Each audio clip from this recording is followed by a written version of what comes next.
ਜਿਵੇਂ ਇੱਕ ਸਟੋਰੀ ਮੈਂ ਸੁਣੀ ਹੈ ਤੇ ਜਿਵੇਂ ਜਿਹੜੀ ਪੰਡਤਾਣੀ ਹੁੰਦੀ ਹੈ ਉਹ ਘਰਾਂ ਦੇ ਵਿੱਚ ਆਉਂਦੀ ਹੈ ਸ਼ਾਮ ਨੂੰ, ਉਹ ਕਹਾਣੀ ਸੁਣਾ ਕੇ ਉਹ ਵਰਤ ਹੈ ਜਿਹੜੀ ਉਹ ਫਿਰ ਤੜਵਾਉਂਦੀ ਹੈ। ਮਤਲਬ ਉਹ ਕਹਾਣੀ ਸੁਣੇ ਬਿਨਾ ਤੁਸੀਂ ਪਾਣੀ ਨਹੀਂ ਪੀ ਸਕਦੇ, ਵਰਤ ਨਹੀਂ ਤੋੜ ਸਕਦੇ।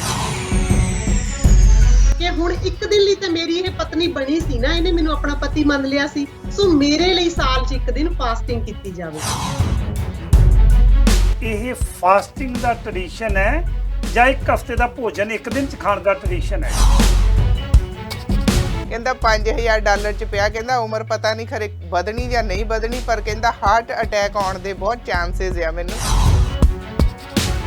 ਜਿਨ੍ਹਾਂ ਨੂੰ ਇੱਕ ਕਮਰੇ 'ਚ ਕਈ ਸਾਲਾਂ ਤੋਂ ਬੰਦ ਕਰਕੇ ਰੱਖਿਆ ਹੋਇਆ ਤੇ ਫਿਰ ਵੀ ਉਹ ਬੜੀ ਸ਼ਾਨ ਦੇ ਨਾਲ ਇਹ ਕਰਵਾ ਚੌਥ ਦੇ ਵਰਤ ਵੀ ਰੱਖ ਰਹੇ ਨੇ ਲੋਕ, ਤੇ ਨਾਲ ਜਿਹੜਾ ਉਹ ਪਿੱਤਰਾਂ ਦੀ ਖੁਸ਼ੀ ਦੇ ਲਈ ਤੇ ਬਜ਼ੁਰਗਾਂ ਨੂੰ ਬਾਹਰੋਂ ਲਿਆ ਕੇ ਖਿਲਾਉਣਾ ਤੇ ਪਾਰਟੀਆਂ ਕਰਨਾ, ਅਸੀਂ ਇਸ ਪਾਸੇ ਵੀ ਤੁਰੇ ਆ। ਜਿਹੜੇ ਘਰ ਦੇ ਵਿੱਚ ਨੇ ਉਹ ਰੁਲ ਰਹੇ ਨੇ।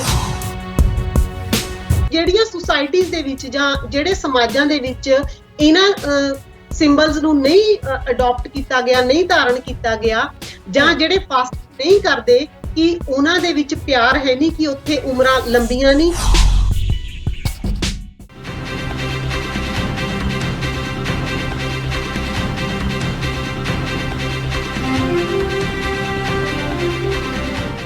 ਆਪਾਂ ਅੰਜ ਨਾ ਕਰੀਏ, ਹਾਂਜੀ, ਤੁਸੀਂ ਛਾਨਣੀ ਲੈ ਕੇ ਨਹੀਂ ਆਏ ਕਰਵਾ ਚੌਥ ਮੈਂ ਮਨਾਉਣ ਦੀ ਮਹਿੰਦੀ ਤਿਆਰੀ ਵੀ ਲਵਾਉਣੀ ਸੀ, ਮੇਰਾ ਟਾਈਮ ਨਹੀਂ ਲੱਗਾ ਤੇ ਮੈਂ ਭੁੱਖੀ ਰਹਿ ਨਹੀਂ ਸਕਦੀ। ਜੇ ਮੈਂ ਵਰਤ ਰੱਖਣ ਲੱਪਾ, ਭੁੱਖੀ ਰਹਿਣ ਲੱਪਾ, ਤਾਂ ਮੈਂ ਮਾੜੀ ਨਾ ਹੋ ਜਾ। ਪਤਾ ਕੀ ਗੱਲ ਹੈ, ਪਰ ਇੱਕ ਦਿਨ ਹੀ ਆ ਕਹਿੰਦੇ ਉਹ ਰੱਖਦੇ ਆ ਨਾ।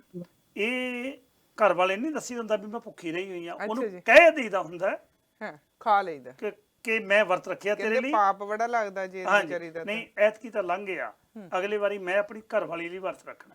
ਅੱਛਾ ਜੀ, ਬਹਾਨੇ ਸਰੀ ਆ, ਪੇਟ ਹੀ ਭੁੱਖਾ ਹਾਂ, ਰੱਖਣਾ। ਘਰ ਵਾਲੀ ਲਈ ਵੀ ਰੱਖ ਹੀ ਕਿਉਂ ਨਹੀਂ ਸਕਦੇ ਆ। ਰੱਖ ਘਰ ਵਾਲੇ ਘਰ ਇਕੱਲੇ ਘਰ ਵਾਲੇ ਲਈ ਕਿਉਂ ਰੱਖਣਾ? ਹਾਂਜੀ। ਪਰ ਕਹਿੰਦੇ ਕਈ ਦੋਨੇ ਹੀ ਰੱਖਦੇ ਆ, ਘਰ ਵਾਲੀ ਵੀ ਰੱਖਦੀ, ਘਰ ਵਾਲਾ ਵੀ ਰੱਖਦਾ। ਦੋਨੋਂ ਹੀ ਰੱਖਦੇ ਆ। ਕਈ ਮੈਂ ਸੁਣਿਆ, ਹੁਣ ਮੈਂ ਫਿਰ ਅੱਜ ਜਦੋਂ ਕਰਦੇ ਸੋਸ਼ਲ ਆ। ਮੀਡੀਆ ਦੇਖਦੇ ਆ ਹਾਂ। ਤੇ ਉਹ ਘਰ ਵਾਲਾ ਵੀ ਨਾਲ ਭੁੱਖਾ ਹੀ ਰਹਿੰਦਾ ਆ, ਤੇ ਫਿਰ ਉਹ ਦੱਸਦੇ ਆ, ਫਿਰ ਉਹ ਉਡੀਕਦੇ ਆ ਵੀ ਚੰਦ ਆਵੇ ਤੇ ਮੈਂ ਕਰਾਂ ਤੋੜਾਂ ਵਰਤ। ਚੰਦ ਕਿਹੜਾ ਉੱਪਰ ਵਾਲਾ ਕਿ ਘਰ ਵਾਲੇ ਨੂੰ ਚੰਦ ਕਹਿੰਦੇ ਆ? ਪਤਾ ਨਹੀਂ, ਮੇਰੇ ਖਿਆਲ ਐ ਪਹਿਲਾਂ ਕਰਦੇ ਆ ਆਪਾਂ, ਇੰਗਲੈਂਡ ਮਾਰੀਏ ਗੇੜਾ, ਉੱਥੋਂ ਪਤਾ ਕਰਦੇ ਆ ਵੀ ਕਿਹੜੇ ਚੰਦ ਦੀ ਗੱਲ ਕਰਦੇ ਨੇ। ਬਿਲਕੁਲ ਜੀ, ਯੂਕੇ ਲੈ ਕੇ ਚੱਲਦੇ ਆ ਅਸੀਂ ਤੁਹਾਨੂੰ, ਤੇ ਸਾਡੇ ਨਾਲ ਬਹੁਤ ਹੀ ਸਤਿਕਾਰਯੋਗ ਸਾਡੇ ਭੈਣ ਜੀ ਨਵਦੀਪ ਕੌਰ ਜੀ ਯੂਕੇ ਤੋਂ ਜੁੜੇ ਨੇ। ਇਹਨਾਂ ਨੂੰ ਜੀ ਆਏ ਕਹਿੰਦੇ ਆ।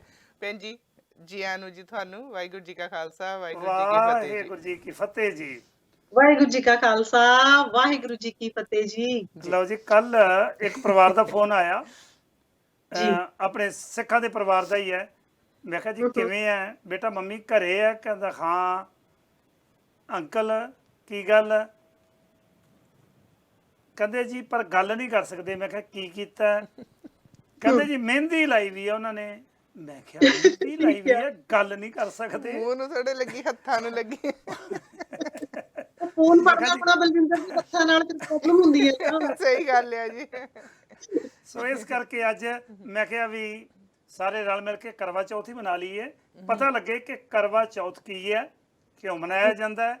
ਤੇ ਸਾਡੇ ਜਿਹੜੇ ਪਰਿਵਾਰ ਨੇ, ਕਈ ਸਿੱਖਾਂ ਦੇ ਪਰਿਵਾਰ, ਠੀਕ ਹੈ, ਤਿਉਹਾਰ ਹੈ, ਹਰੇਕ ਧਰਮ ਦੇ ਆਪਣੇ ਆਪਣੇ ਤਿਉਹਾਰ ਨੇ, ਤਿਉਹਾਰ ਮਨਾਉਣੇ ਵੀ ਚਾਹੀਦੇ ਨੇ, ਪਰ ਕੀ ਉਸ ਤਿਉਹਾਰ ਬਾਰੇ ਗਿਆਨ ਹੈ? ਇਹਦੀ ਗੱਲਬਾਤ ਅੱਜ ਤੁਹਾਡੇ ਨਾਲ ਕਰਨੀ ਹੈ। ਤੇ ਥੋੜਾ ਜਿਹਾ ਦੱਸੋ ਕਿ ਇਹਦੀ ਬੈਕਗ੍ਰਾਉਂਡ ਕੀ ਹੈ, ਕਰਵਾ ਚੌਥ ਤੋਂ ਭਾਵ ਕੀ ਹੈ? ਵੀਰ ਜੀ, ਉਹ ਇਹਦੇ ਪਿੱਛੇ ਬਹੁਤ ਸਾਰੀਆਂ ਕਹਾਣੀਆਂ ਜੁੜੀਆਂ ਹੋਈਆਂ ਨੇ ਜੀ, ਤੇ ਪਰ ਉਹਨਾਂ ਦੇ ਵਿੱਚੋਂ ਜਿਹੜੀ ਆਪਾਂ ਕਹਿ ਸਕਦੇ ਹਾਂ ਕਿ ਲੌਜੀਕ ਤਾਂ ਕਿਸੇ ਦੇ ਵਿੱਚ ਵੀ ਨਹੀਂ ਹੈਗਾ ਜੀ। ਜਿਵੇਂ ਇੱਕ ਸਟੋਰੀ ਮੈਂ ਸੁਣੀ ਹੈ ਤੇ ਜਿਵੇਂ ਜਿਹੜੀ ਪੰਡਤਾਣੀ ਹੁੰਦੀ ਹੈ ਉਹ ਘਰਾਂ ਦੇ ਵਿੱਚ ਆਉਂਦੀ ਹੈ ਸ਼ਾਮ ਨੂੰ, ਉਹ ਕਹਾਣੀ ਸੁਣਾ ਕੇ ਉਹ ਵਰਤ ਹੈ ਜਿਹੜੀ ਉਹ ਫਿਰ ਤੜਵਾਉਂਦੀ ਹੈ। ਮਤਲਬ ਉਹ ਕਹਾਣੀ ਸੁਣੇ ਬਿਨਾ ਤੁਸੀਂ ਪਾਣੀ ਨਹੀਂ ਪੀ ਸਕਦੇ, ਵਰਤ ਨਹੀਂ ਤੋੜ ਸਕਦੇ। ਅੱਛਾ। ਤੇ ਉਹ ਸਟੋਰੀ ਕੁਛ ਏਦਾਂ ਵੀ ਇੱਕ ਲੜਕੀ ਸੀਗੀ ਤੇ ਬੜੀ ਪਿਆਰੀ ਸੀ, 7 ਭਰਾਵਾਂ ਦੀ ਭੈਣ ਆ ਉਹ, ਤੇ ਬੜਾ ਵਧੀਆ ਘਰਾਣਾ ਆ। ਤੇ ਉਹ ਕੀ ਕਰਦੀ ਹੈ, ਉਹਨੇ ਆਪਣੇ ਹਸਬੈਂਡ ਦੀ ਲੰਬੀ ਉਮਰ ਲਈ ਫਾਸਟਿੰਗ ਕੀਤੀ, ਵਰਤ ਰੱਖਿਆ, ਬਹੁਤ ਪਿਆਰ ਕਰਦੀ, ਰਿਸਪੈਕਟ ਕਰਦੀ ਸੀ। ਉਹ ਕਹਿੰਦੀ ਵੀ ਏਦਾਂ ਸ਼ਾਇਦ ਮੇਰੇ ਹਸਬੈਂਡ ਦੀ ਉਮਰ ਲੰਬੀ ਹੋ ਜਾਏ, ਮੈਂ ਉਹਦੇ ਲਈ ਵਰਤ ਰੱਖਾਂ। ਤੇ ਪਰ ਉਹ ਤੋਂ ਭੁੱਖ, ਜਿੱਦਾਂ ਭੁੱਖ ਨਾਲ ਕੁਮਲਾ ਗਈ, ਉਹ ਤੋਂ ਜ਼ਰ ਨਹੀਂ ਸੀ ਹੋ ਰਹੀ। ਤੇ ਉਹਦੇ ਭਰਾ ਦਾ ਦੁੱਖ ਨਾ ਦੇਖ ਹੋਇਆ, ਉਹਨਾਂ ਨੇ ਕੀ ਕੀਤਾ, ਦੂਰ ਸਾਰੇ ਜਾ ਕੇ ਉਹਨਾਂ ਨੇ ਅੱਗ ਬਾਲ ਦਿੱਤੀ ਕਿ ਏਦਾਂ ਲੱਗੇ ਸਾਡੀ ਭੈਣ ਨੂੰ ਕਿ ਉਧਰੋਂ ਜਿਹੜਾ ਚਾਨਣ ਆ ਉਹ ਚੰਦ ਦਾ ਆ, ਤੇ ਚੰਦ ਚੜ ਗਿਆ ਆ। ਤੇ ਉਹਨਾਂ ਨੇ ਹਾਲੇ ਚੰਦ ਤਾਂ ਚੜਿਆ ਨਹੀਂ ਸੀ, ਉਹਨਾਂ ਨੇ ਆਪਣੀ ਭੈਣ ਨੂੰ ਆ ਕੇ ਆਖਿਆ ਕਿ ਵੀ ਚੰਦ ਚੜ ਗਿਆ, ਭੈਣੇ ਤੂੰ ਰੋਟੀ ਖਾ ਲੈ। ਉਹਨੇ ਰੋਟੀ ਖਾ ਲਈ ਤੇ ਪੰਡਤਾਣੀ ਜੀ ਏਦਾਂ ਸੁਣਾਉਂਦੇ ਹੁੰਦੇ ਸੀ ਕਿ ਵੀ ਉਹਦਾ ਜਿਹੜਾ ਹਸਬੈਂਡ ਸੀ ਨਾ ਤੇ ਉਹ ਉੱਥੇ ਹੀ ਪੂਰਾ ਹੋ ਗਿਆ ਜੀ ਤੇ ਉਹਦੇ ਵਿੱਚ ਜਿਹੜੇ ਸਰੀਰ ਦੇ ਵਿੱਚ ਜਿੱਦਾਂ ਕਾਫੀ ਸਾਰੀਆਂ ਜਿੱਦਾਂ ਸੂਈਆਂ ਚੁੱਭ ਗਈਆਂ ਏਦਾਂ ਦਾ ਕੁਝ ਮੇਖਾਂ ਉਹ ਸਾਰਾ ਸਾਲ ਉਹ ਕੁੜੀ ਬਹਿ ਕੇ ਨਾਲੇ ਰੋਂਦੀ ਰਹੀ ਨਾਲੇ ਉਹ ਮੇਖਾਂ ਕੱਢਦੀ ਰਹੀ ਸੂਈਆਂ ਕੱਢਦੀ ਰਹੀ ਤੇ ਜਦੋਂ ਅਗਲਾ ਸਾਲ ਆਇਆ ਨਾ ਫਿਰ ਇਹ ਕਰਵਾ ਚੌਥ ਦਾ ਜਿਹੜਾ ਵਰਤ ਦਾ ਦਿਨ ਜਿਹੜਾ ਉਹਨੇ ਰੱਖਿਆ ਸੀ ਮੁੜ ਕੇ ਉਹਨੇ ਫਾਸਟ ਪ੍ਰੋਪਰ ਕੀਤੀ ਤੇ ਫਿਰ ਉਹ ਉੱਠ ਕੇ ਖੜਾ ਹੋ ਗਿਆ ਬੋਲੋ ਜੀ ਸਤਨਾਮ ਸ਼੍ਰੀ ਵਾਹਿਗੁਰੂ ਇਹ ਲਾਈਟਾਂ ਅੱਛਾ ਨਵਦੀਪ ਭੈਣ ਜੀ ਕਿਤੇ ਲਾਈਟਾਂ ਵਾਲੇ ਬਾਬੇ ਨਾਲ ਵੀ ਤਾਂ ਨਹੀਂ ਇਹੋ ਕੁਛ ਹੀ ਹੋਣਾ ਵੀ ਉਹਨੂੰ ਵੀ ਇੰਨੇ ਚਿਰ ਦਾ ਰੱਖਿਆ ਵੀ ਕਿਤੇ ਉਹ ਵੀ ਨਿਕਲ ਕੇ ਖੜਾ ਹੋ ਜਾਏ ਬਿਲਕੁਲ ਹੋ ਸਕਦਾ ਹੈ ਇੱਕ ਹੋਰ ਸਟੋਰੀ ਹੈ ਜੀ ਬਲਜਿੰਦਰ ਜੀ ਇਹਦੇ ਨਾਲ ਜੁੜੀ ਹੋਈ ਜੀ ਤੇ ਉਹਦੇ 'ਚ ਇਹ ਗੱਲ ਦੱਸੀ ਗਈ ਹੈ ਕਿ ਇੱਕ ਹਸਬੈਂਡ ਆ ਉਹ ਆਪਣੀ ਵਾਈਫ ਨੂੰ ਲੈ ਕੇ ਆ ਰਿਹਾ ਪੁਰਾਣੇ ਟਾਮੇ 'ਚ ਤੁਰੇ ਆ ਰਹੇ ਨੇ ਉਹ ਤੇ ਰਸਤੇ 'ਚ ਕੀ ਹੋਇਆ ਉਹ ਕਹਿੰਦਾ ਮੈਂ ਥੋੜਾ ਜਿਹਾ ਮਤਲਬ ਪਾਸੇ ਹੋ ਕੇ ਵਾਸ਼ਰੂਮ ਵਗੈਰਾ ਜਾਇਆ ਮੈਂ ਤੂੰ ਰੁਕ ਤੇ ਜਦੋਂ ਵਾਪਸ ਆਇਆ ਤਾਂ ਇੱਕ ਹੋਰ ਜਿੱਦਾਂ ਨੌਜਵਾਨ ਹੈ ਮਤਲਬ ਆਪਾਂ ਮੰਨ ਸਕਦੇ ਹਾਂ ਕਿ ਹੋਰ ਸੀ ਪਰ ਉਹ ਦੂਜਾ ਵੀ ਆ ਗਿਆ ਹੁਣ ਦੋ ਹੋ ਗਏ ਇੱਕੋ ਸ਼ਕਲ ਦੇ ਇਕੱਠੇ ਤੇ ਇੱਕ ਕਹਿੰਦਾ ਇਹ ਮੇਰੀ ਵਾਈਫ ਆ ਦੂਜਾ ਕਹਿੰਦਾ ਨਹੀਂ ਇਹ ਤਾਂ ਮੇਰੀ ਵਾਈਫ ਆ ਤੇ ਹੁਣ ਵਾਈਫ ਵਿਚਾਰੀ ਕੀ ਕਰੇ ਉਹਨੂੰ ਸਮਝ ਨਹੀਂ ਆਉਂਦੀ ਕੋ ਸ਼ਕਲ ਹੈ ਸੇਮ ਸਾਰਾ ਕੁਝ ਕੋਈ ਫਰਕ ਹੀ ਨਹੀਂ ਕੱਦ ਕਾਠੀ ਤੇ ਜਿਹੜਾ ਉਹ ਨੇੜੇ ਕੋਈ ਰਾਜਾ ਸੀ ਕਹਿੰਦੇ ਉਹਦੇ ਕੋਲ ਚਲੇ ਗਏ ਉਹ ਉਹਦੇ ਕੋਰਟ ਦੇ ਵਿੱਚ ਕਿ ਤੁਸੀਂ ਫੈਸਲਾ ਕਰੋ ਇੱਕ ਕਹਿੰਦਾ ਮੈਂ ਘਰ ਵਾਲੀ ਬਣਾ ਕੇ ਇਹਨੂੰ ਲੈ ਕੇ ਜਾਣਾ ਦੂਜਾ ਕਹਿੰਦਾ ਮੈਂ ਉਹ ਵਾਈਫ ਕੀ ਕਰੇ ਕਿਹਦੇ ਨਾਲ ਜਾਵੇ ਤੇ ਉਹ ਰਾਜੇ ਨੇ ਆਪਣੇ ਮੰਤਰੀਆਂ ਨਾਲ ਸਲਾਹ ਵਗੈਰਾ ਕੀਤੀ ਤੇ ਉਹ ਕਹਿੰਦਾ ਵੀ ਉਹਨੂੰ ਲੱਗਿਆ ਕੁਛ ਨਾ ਕੁਛ ਗੜਬੜ ਤਾਂ ਹੈਗੀ ਹੈ ਕਿ ਇੱਕ ਬੰਦਾ ਇਹਨਾਂ ਇੱਕ ਨਕਲੀ ਹੈ ਤੇ ਉਹਨੇ ਕਿਹਾ ਕਿ ਵੀ ਜਿਹੜਾ ਮੇਰੇ ਕੋਲ ਪੋਟ ਹੈ ਨਾ ਘੜਾ ਤੇ ਜਿਹੜਾ ਇਹਨੂੰ ਜ਼ਿਆਦਾ ਪਿਆਰ ਕਰਦਾ ਸੱਚਮੁੱਚ ਇਹਦਾ ਹਸਬੈਂਡ ਆ ਤੇ ਉਹ ਇਹਦੇ 'ਚ ਵੜ ਜਾਵੇ ਅੱਛਾ ਜੀ ਅਸਲੀ ਬੰਦਾ ਸੀ ਕਹਿੰਦੇ ਉਹ ਤਾਂ ਵੜ ਨਹੀਂ ਸਕਿਆ ਤੇ ਦੂਜਾ ਜਿਹੜਾ ਜਿੰਨ ਸੀ ਨਾ ਭੂਤ ਸੀ ਤੇ ਉਹ ਰੂਹ ਸੀ ਉਹ ਉਹਦੇ 'ਚ ਵੜ ਗਈ ਅੱਛਾ ਤੇ ਰਾਜੇ ਨੇ ਉਸੇ ਵੇਲੇ ਉਹ ਘੜਾ ਹੈ ਜਾਂ ਜਿਹੜਾ ਪੋਟ ਹੈ ਉਹ ਬੰਦ ਕਰ ਦਿੱਤਾ ਪਰ ਉਹਦੇ ਵਿੱਚ ਆਵਾਜ਼ ਆਈ ਕਿ ਹੁਣ ਇੱਕ ਦਿਨ ਲਈ ਤਾਂ ਮੇਰੀ ਇਹ ਪਤਨੀ ਬਣੀ ਸੀ ਨਾ ਇਹਨੇ ਮੈਨੂੰ ਆਪਣਾ ਪਤੀ ਮੰਨ ਲਿਆ ਸੀ ਸੋ ਮੇਰੇ ਲਈ ਸਾਲ 'ਚ ਇੱਕ ਦਿਨ ਫਾਸਟਿੰਗ ਕੀਤੀ ਜਾਵੇ ਮੈਨੂੰ ਯਾਦ ਕੀਤੀ ਸੋ ਇਦਾਂ ਦੀਆਂ ਕਹਾਣੀਆਂ ਜੁੜੀਆਂ ਹੋਈਆਂ ਨੇ ਜੀ ਇਹਦੇ ਨਾਲ ਜਿਨ੍ਹਾਂ ਦਾ ਮੈਨੂੰ ਲੱਗਦਾ ਸਿਰ ਪੈਰ ਤਾਂ ਕੋਈ ਨਹੀਂ ਪਰ ਹਾਂ ਇਹ ਇੱਕ ਟ੍ਰੈਡੀਸ਼ਨ ਹੈ ਇਹ ਚੱਲੀ ਜਾ ਰਹੀ ਹੈ ਤੇ ਇਹਦੇ ਨਾਲ ਹਾਂਜੀ ਕੁਝ ਕਹਿਣਾ ਚਾਹੋਗੇ ਇਹ ਫਾਸਟਿੰਗ ਦਾ ਟ੍ਰੈਡੀਸ਼ਨ ਹੈ ਜਾਂ ਇੱਕ ਹਫਤੇ ਦਾ ਭੋਜਨ ਇੱਕ ਦਿਨ ਚ ਖਾਣ ਦਾ ਟ੍ਰੈਡੀਸ਼ਨ ਹੈ ਜੀ ਬਿਲਕੁਲ ਸਹੀ ਗੱਲ ਵੀਰ ਕਿਉਂਕਿ ਹਫਤੇ ਭਰ ਦਾ ਭੋਜਨ ਇਕੱਠਾ ਕਰ ਲੈਂਦੇ ਨੇ ਰਾਤ ਐਨ ਪੂਰਾ ਤੁੰਨ ਕੇ ਢਿੱਡ ਬਾਹਰ ਨੂੰ ਨਿਕਲਿਆ ਹੁੰਦਾ ਪੂਰਾ ਰੱਜ ਕੇ ਖਾਇਆ ਹੁੰਦਾ ਤੇ ਜਦੋਂ ਫਾਸਟਿੰਗ ਕਰਕੇ ਉਹ ਚੰਦਰਮਾ ਦੇ ਵਿੱਚੋਂ ਮੈਂ ਮਜ਼ਾਕ ਦੀ ਗੱਲ ਨਹੀਂ ਕਰ ਰਿਹਾ ਬਿਲਕੁਲ ਸਹੀ ਗੱਲ ਹੈ ਇਹ ਮੈਂ ਤਾਂ ਦੱਸ ਰਿਹਾ ਮੇਰੇ ਇੱਕ ਦੋਸਤ ਸੀ ਜਦੋਂ ਮੈਂ ਆਰਮੀ ਜੌਬ ਕਰਦਾ ਸੀ ਮੇਰੇ ਇੱਕ ਦੋਸਤ ਸੀ ਵਰਿੰਦਰ ਜੀ ਮੈਂ ਉਹਨਾਂ ਦਾ ਨਾਮ ਲੈਣਾ ਵੀ ਚਾਹਾਂਗਾ ਕੋਈ ਇਸ 'ਚ ਸ਼ੱਕ ਵਾਲੀ ਗੱਲ ਨਹੀਂ ਤੇ ਉਹ ਬੜਾ ਲੰਮਾ ਚੌੜਾ ਨੌਜਵਾਨ ਸੀ ਵਾਈਫ ਉਹਦੀ ਬਹੁਤ ਪਤਲੀ ਸੀ ਜਿਸ ਦਿਨ ਕਰਵਾ ਚੌਥ ਦਾ ਵਰਤ ਹੋਣਾ ਉਹਨੇ ਵਰਿੰਦਰ ਜੀ ਨੂੰ ਪਹਿਲਾਂ ਡਿਊਟੀ ਲਾ ਦੇਣੀ ਵੀ ਵਰਿੰਦਰ ਜੀ ਅੱਜ ਕਰਵਾ ਚੌਥ ਦਾ ਵਰਤ ਹੈ ਉਹ ਸ਼ਾਪਿੰਗ ਕਰਨ ਚੱਲਣਾ ਉਹ ਕਹਿੰਦਾ ਮੈਂ ਜਿੰਨੀ ਸ਼ਾਪਿੰਗ ਹਫਤੇ ਲਈ ਕਰਦਾ ਸੀ ਉਹ ਕੱਲੀ ਉਹਦੇ ਲਈ ਮੈਨੂੰ ਇੱਕ ਦਿਨ ਲਈ ਕਰਨੀ ਪੈਂਦੀ ਸੀ ਕਹਿੰਦਾ ਵੀ ਰਾਤ ਨੂੰ 12 ਵਜੇ ਤੋਂ ਪਹਿਲਾਂ ਉਹਨੇ ਰੱਜ ਕੇ ਐਨ ਤੁੰਨ ਕੇ ਖਾ ਲੈਣਾ ਤੇ ਜਦੋਂ ਤੱਕ ਸ਼ਾਮਾਂ ਦੀ ਵਾਰੀ ਆਣੀ ਹੈ 3 ਦਿਨਾਂ ਦਾ ਭੋਜਨ ਕਹਿੰਦਾ ਅੱਗੇ ਪਿਆ ਹੁੰਦਾ ਸੀ ਕਹਿੰਦਾ ਮੈਂ ਕਿਹਾ ਵਰਤ ਕਾਹਦਾ ਰੱਖੇ ਆ ਇਸ ਤੋਂ ਤਾਂ ਅਸੀਂ ਵੀ ਵਰਤ ਨਾ ਰੱਖਦੀ ਘੱਟੋ ਘੱਟ ਹਫਤਾ ਭਰ ਬੱਚਿਆਂ ਨੂੰ ਤਾਂ ਰੱਜ ਕੇ ਖਵਾਉਂਦੇ ਸੋ ਬਿਲਕੁਲ ਸਹੀ ਗੱਲ ਹੈ ਵੀਰ ਜੀ ਇਹਦੇ 'ਚ ਕੋਈ ਸ਼ੱਕ ਨਹੀਂ ਕਿ ਇਹ ਅਸਲ 'ਚ ਵਰਤ ਨਹੀਂ ਹੈਗਾ ਇਹ ਤਾਂ ਚਰਤ ਆ ਇਸ ਦਿਨ ਸਗੋਂ ਸਾਡੀਆਂ ਬੀਬੀਆਂ ਭੈਣਾਂ ਜ਼ਿਆਦਾ ਖਾਂਦੀਆਂ ਆ ਤੇ ਮੈਨੂੰ ਲੱਗਦਾ ਮੋਟਾਪਾ ਸਗੋਂ ਹੋਰ ਜਿਹੜਾ ਸੀ ਉਤਾਰਨ ਦੀ ਕੋਸ਼ਿਸ਼ ਕਰਦੇ ਆ ਹੋਰ ਜ਼ਿਆਦਾ ਅਸੀਂ ਵਧਾਉਂਦੇ ਆ ਰਾਤ ਨੂੰ ਲੇਟ ਤੱਕ ਖਾਣਾ ਤੇ ਅਰਲੀ ਮਾਰਨਿੰਗ ਫੇਰ ਉੱਠ ਕੇ ਖਾਣਾ ਤੇ ਜਾਂ ਫਿਰ ਦੂਜਾ ਫਿਰ ਦੁਪਹਿਰ ਨੂੰ ਜਦੋਂ ਵਰਤ ਤੋੜਦੀਆਂ ਨੇ ਸ਼ਾਮ ਨੂੰ ਉਹ ਤੋਂ ਬਾਅਦ ਫੇਰ ਖਾਣਾ ਮਤਲਬ ਖਾਣਾ ਵੀ ਇਹੋ ਜਿਹਾ ਹੈਵੀ ਜਿਹੜਾ ਭੋਜਨ ਆ ਜਿਹਦੀ ਅੱਜ ਕੱਲ ਬਹੁਤੀ ਜ਼ਰੂਰਤ ਹੀ ਹੈ ਨਹੀਂ ਕਿਉਂਕਿ ਅਸੀਂ ਕੋਈ ਹਾਰਡ ਵਰਕ ਨਹੀਂ ਕਰਦੇ ਤੇ ਫਿਜ਼ੀਕਲੀ ਜ਼ਿਆਦਾ ਐਕਟਿਵ ਨਹੀਂ ਹੁੰਦੇ ਸੋ ਇਹ ਜਿਹੜੇ ਖਾਣਾ ਪੀਣਾ ਸਗੋਂ ਬਿਮਾਰੀਆਂ ਨੂੰ ਸੱਦਾ ਦਿੰਦਾ ਹੈ ਤੇ ਸਾਨੂੰ ਇਹਦੇ ਤੋਂ ਗੁਰੇਜ਼ ਕਰਨਾ ਚਾਹੀਦਾ ਹੈ ਦੂਜੀ ਗੱਲ ਮੈਂ ਇੱਕ ਹੋਰ ਆਪ ਜੀ ਨਾਲ ਸਾਂਝੀ ਕਰਨੀ ਚਾਹਾਂਗੀ ਇੱਥੇ ਮੈਨੂੰ ਲੱਗਦਾ ਜ਼ਰੂਰੀ ਹੈ ਕਿ ਜੇ ਸਾਡੇ ਗੁਆਂਢੀ ਕੋਈ ਤਿਉਹਾਰ ਮਨਾਉਂਦੇ ਨੇ ਉਹਨਾਂ ਦੀ ਕੋਈ ਮਨੌਤ ਹੈ ਤੇ ਅਸੀਂ ਬਿਲਕੁਲ ਉਹਨਾਂ ਨਾਲ ਐਗਰੀ ਆ ਵੈਲਕਮ ਕਰਦੇ ਆ ਕਿਉਂਕਿ ਉਹਨਾਂ ਦੀ ਮਨੌਤ ਹੈ ਮਨਾਉਣ ਜਿਵੇਂ ਇੱਥੇ ਕ੍ਰਿਸਮਸ ਮਨਾਈ ਜਾਂਦੀ ਹੈ ਤੇ ਅਸੀਂ ਵੀ ਉਹਨਾਂ ਦੀ ਖੁਸ਼ੀ 'ਚ ਸ਼ਾਮਲ ਹੁੰਦੇ ਆ ਕਿਉਂਕਿ ਸਾਡੇ ਗੁਆਂਢੀ ਨੇ ਮਨਾਉਂਦੇ ਨੇ ਤੇ ਕੋਈ ਮਾੜੀ ਗੱਲ ਨਹੀਂ ਇਸੇ ਤਰ੍ਹਾਂ ਉਹ ਮਨਾਉਣ ਜਿਨ੍ਹਾਂ ਦਾ ਇਹ ਹੈਗਾ ਆ ਫੈਸਟੀਵਲ ਸਾਨੂੰ ਕੋਈ ਪ੍ਰੋਬਲਮ ਨਹੀਂ ਪਰ ਮੁਸ਼ਕਿਲ ਇਹ ਹੁੰਦੀ ਹੈ ਜਦੋਂ ਗੁਰੂ ਨਾਨਕ ਸਾਹਿਬ ਜੀ ਦੀਆਂ ਬੇਟੀਆਂ ਖਵਾਉਣ ਵਾਲੀਆਂ ਜਿਹੜੀਆਂ ਬੀਬੀਆਂ ਭੈਣਾਂ ਨੇ ਗੁਰਬਾਣੀ ਵਿਚਾਰ ਨੂੰ ਮੱਥਾ ਟੇਕਣ ਵਾਲੀਆਂ ਸਮਝਣ ਵਾਲੀਆਂ ਜਾਂ ਗੁਰੂ ਸਾਹਿਬ ਨੂੰ ਆਪਣਾ ਗੁਰੂ ਰਹਿਬਰ ਮੰਨਣ ਵਾਲੀਆਂ ਜਦੋਂ ਉਹ ਇਸ ਰਸਤੇ ਤੁਰਦੀਆਂ ਨੇ ਤੇ ਜਿਹਦੇ ਬਾਰੇ ਸਾਨੂੰ ਪਤਾ ਹੈ ਕਿ ਇਹਦੇ ਨਾਲ ਕੋਈ ਫਰਕ ਨਹੀਂ ਪੈਂਦਾ ਕਿਸੇ ਜਿੱਦਾਂ ਪਤੀ ਦੀ ਹਸਬੈਂਡ ਦੀ ਉਮਰ ਏਦਾਂ ਫਾਸਟਿੰਗ ਕਰਨ ਦੇ ਨਾਲ, ਵਰਤ ਰੱਖਣ ਨਾਲ ਕੋਈ ਲੰਮੀ ਨਹੀਂ ਹੁੰਦੀ। ਕੀ ਹਿੰਦੁਸਤਾਨ ਦੇ ਵਿੱਚ ਜਾਂ ਸਾਡੇ ਆਲੇ ਦੁਆਲੇ ਦੇ ਵਿੱਚ ਕੀ ਮਰਦ ਨੇ ਜਿਹੜੇ ਜਿਨ੍ਹਾਂ ਦੀਆਂ ਔਰਤਾਂ ਸਦਾ ਵਰਤ ਰੱਖਦੀਆਂ ਨੇ ਹਰ ਸਾਲ, ਕੀ ਉਹ ਪੂਰੇ ਨਹੀਂ ਹੁੰਦੇ? ਕੀ ਚੜ੍ਹਾਈ ਨਹੀਂ ਕਰਦੇ? ਕੀ ਉਹਨਾਂ ਨੂੰ ਮੌਤ ਨਹੀਂ ਆਉਂਦੀ, ਬਿਮਾਰੀ ਨਹੀਂ ਆਉਂਦੀ? ਕੀ ਹੁਣ ਕਰੋਨਾ ਵਾਇਰਸ ਦੇ ਨਾਲ ਕੀ ਮੌਤਾਂ ਨਹੀਂ ਹੋ ਰਹੀਆਂ ਦੁਨੀਆ 'ਚ? ਏਦਾਂ ਤਾਂ ਹਰ ਬੀਬੀ ਵਰਤ ਰੱਖ ਕੇ ਨਾ, ਫਾਸਟਿੰਗ ਕਰਕੇ ਆਪਣੇ ਹਸਬੈਂਡ ਦੀ ਉਮਰ ਲੰਬੀ ਕਰ ਲਵੇ, ਪਰ ਏਦਾਂ ਹੁੰਦਾ ਨਹੀਂ। ਸੋ ਮੈਨੂੰ ਲੱਗਦਾ ਇਹ ਇੱਕ ਥੋੜਾ ਜਿਹਾ ਅਸੀਂ ਗਲਤ ਦਿਸ਼ਾ ਵਿੱਚ ਚੱਲ ਗਏ ਆ। ਲੌਜਿਕ ਤੋਂ ਅਸੀਂ ਕੰਮ ਨਹੀਂ ਲੈਂਦੇ। ਹਾਂ, ਖੁਸ਼ੀ ਮਨਾਉਣੀ, ਉਹਨਾਂ ਨੂੰ ਵਧਾਈ ਦੇਣੀ ਬਿਲਕੁਲ ਚੰਗੀ ਗੱਲ ਹੈ, ਕੋਈ ਮਾੜੀ ਨਹੀਂ। ਵਧੀਆ ਕੱਪੜੇ ਪਾਓ, ਸਗੋਂ ਖਾਓ ਪੀਓ, ਠੀਕ ਹੈ, ਤੇ ਉਹਨਾਂ ਨਾਲ ਸੈਲੀਬ੍ਰੇਟ ਕਰੋ। ਪਰ ਜਿਹੜਾ ਬਿਲਕੁਲ ਉਸੇ ਤਰ੍ਹਾਂ ਸ਼ਾਮਲ ਹੋ ਜਾਣਾ, ਉਹੀ ਕੁਝ ਕਰਨਾ, ਤੇ ਉਹ ਮਨੌਤ ਨੂੰ ਪ੍ਰੋਪਰ ਮੰਨਣਾ, ਤੇ ਮੈਨੂੰ ਲੱਗਦਾ ਇਹਦੇ 'ਚ ਥੋੜਾ ਜਿਹਾ ਸਾਨੂੰ ਸੋਚਣਾ ਪਏ। ਭੈਣ ਜੀ, ਜਦੋਂ ਅਸੀਂ ਗੱਲ ਕਰਦੇ ਆ, ਜਦੋਂ ਛੋਟੇ ਹੁੰਦੇ ਸੀ ਅਸੀਂ ਦੇਖਦੇ ਸੀ, ਕਿਉਂਕਿ ਸਾਡੇ ਆਲੇ ਦੁਆਲੇ ਪਿੰਡਾਂ ਦੇ ਵਿੱਚ ਆਮ ਹੁੰਦੇ ਆ ਕੋਈ ਨਾ ਕੋਈ ਪਰਿਵਾਰ ਤੁਹਾਡੇ ਆਲੇ ਦੁਆਲੇ ਜਿਨ੍ਹਾਂ ਦੇ ਵਿੱਚੋਂ ਬੀਬੀਆਂ ਵਰਤ ਰੱਖਦੀਆਂ ਆ। ਸੋ ਛੋਟੇ ਹੁੰਦੇ ਸੀ, ਦੇਖਦੇ ਹੁੰਦੇ ਸੀ, ਤੇ ਕੱਚ ਦੀਆਂ ਬੰਗਾਂ ਪਾਉਣੀਆਂ, ਤੇ ਉਸ ਦਿਨ ਕੋਈ ਨਵਾਂ ਸੂਟ ਕੱਢ ਕੇ ਪਾ ਲਿਆ, ਤੇ ਉਹਨਾਂ ਨੇ ਸ਼ਾਮ ਨੂੰ ਪੂਜਾ ਕਰ ਲਈ, ਮੰਦਿਰ ਚਲੇ ਗਏ, ਜਾਂ ਘਰੇ ਔਰਤਾਂ ਨੇ ਬਹਿ ਕੇ ਕਰ ਲਿਆ। ਬੜੇ ਸਾਦੇ ਹੁੰਦੇ ਸੀ, ਕਰਦੇ ਸੀ, ਕਿਸੇ ਨੂੰ ਕੰਨੋ ਕੰਨ ਨਹੀਂ ਸੀ ਪਤਾ ਹੁੰਦਾ, ਸ਼ਾਮ ਨੂੰ ਹੀ ਪਤਾ ਲੱਗਦਾ ਹੁੰਦਾ ਸੀ ਵੀ ਇਹਨੇ ਵਰਤ ਰੱਖਿਆ ਸੀ। ਪਰ ਅੱਜ ਕੱਲ ਇੰਨੇ ਵੱਡੇ ਲੈਵਲ ਤੇ ਹੋ ਗਿਆ ਕਿ ਇਹਦੀਆਂ ਐਡਵਰਟਾਈਜ਼ ਆਉਂਦੀਆਂ ਆ, ਇਹਦਾ ਸੋਸ਼ਲ ਮੀਡੀਆ ਮੇਕਅਪ ਹੁੰਦਾ ਆ, ਇਹਦੇ ਹੇਅਰ ਸਟਾਈਲ ਬਣਦੇ ਆ, ਮਹਿੰਦੀ ਦੇ ਸਟਾਲ ਲੱਗ ਜਾਂਦੇ। ਜਾਣੀ ਕਿ ਇੱਕ ਮੈਂ ਕਿਸੇ ਦੀ ਲਿਸਟ ਸੋਸ਼ਲ ਮੀਡੀਆ ਤੇ ਪਾਈ ਪੜ ਰਹੀ ਸੀ, ਕਿਸੇ ਦੁਖੀ ਪਤੀ ਦੀ, ਉਹਨੇ ਥੱਲੇ ਟੋਟਲ ਬਣਾ ਕੇ ਲਿਖਿਆ ਸੀ ਵੀ ਅੱਜ ਦਾ ਕਰਵਾ ਚੌਥ $5000 ਚ ਪਿਆ ਮੈਨੂੰ, ਹਨਾ। ਵੀ ਵਿੱਚੇ ਹੀ ਸੂਟ ਕੈਲਕੂਲੇਟ ਕੀਤਾ, ਵਿੱਚੇ ਹੀ ਉਹਨੇ ਗਿਫਟ ਕੈਲਕੂਲੇਟ ਕੀਤੇ ਨਾ। ਕਹਿੰਦਾ $5000 ਚ ਪਿਆ, ਕਹਿੰਦਾ ਉਮਰ ਪਤਾ ਨਹੀਂ ਖਰੇ ਵਧਣੀ ਜਾਂ ਨਹੀਂ ਵਧਣੀ, ਪਰ ਕਹਿੰਦਾ ਹਾਰਟ ਅਟੈਕ ਆਉਣ ਦੇ ਬਹੁਤ ਚਾਂਸਸ ਆ ਮੈਨੂੰ। 5000 ਅਚਾਨਕ ਹੀ ਮੇਰੇ ਸਿਰ ਤੇ ਪਿਆ। ਮੈਂ ਉਹਦੀ ਪੋਸਟ ਦੇਖ ਕੇ ਹੱਸ ਰਹੀ ਸੀ।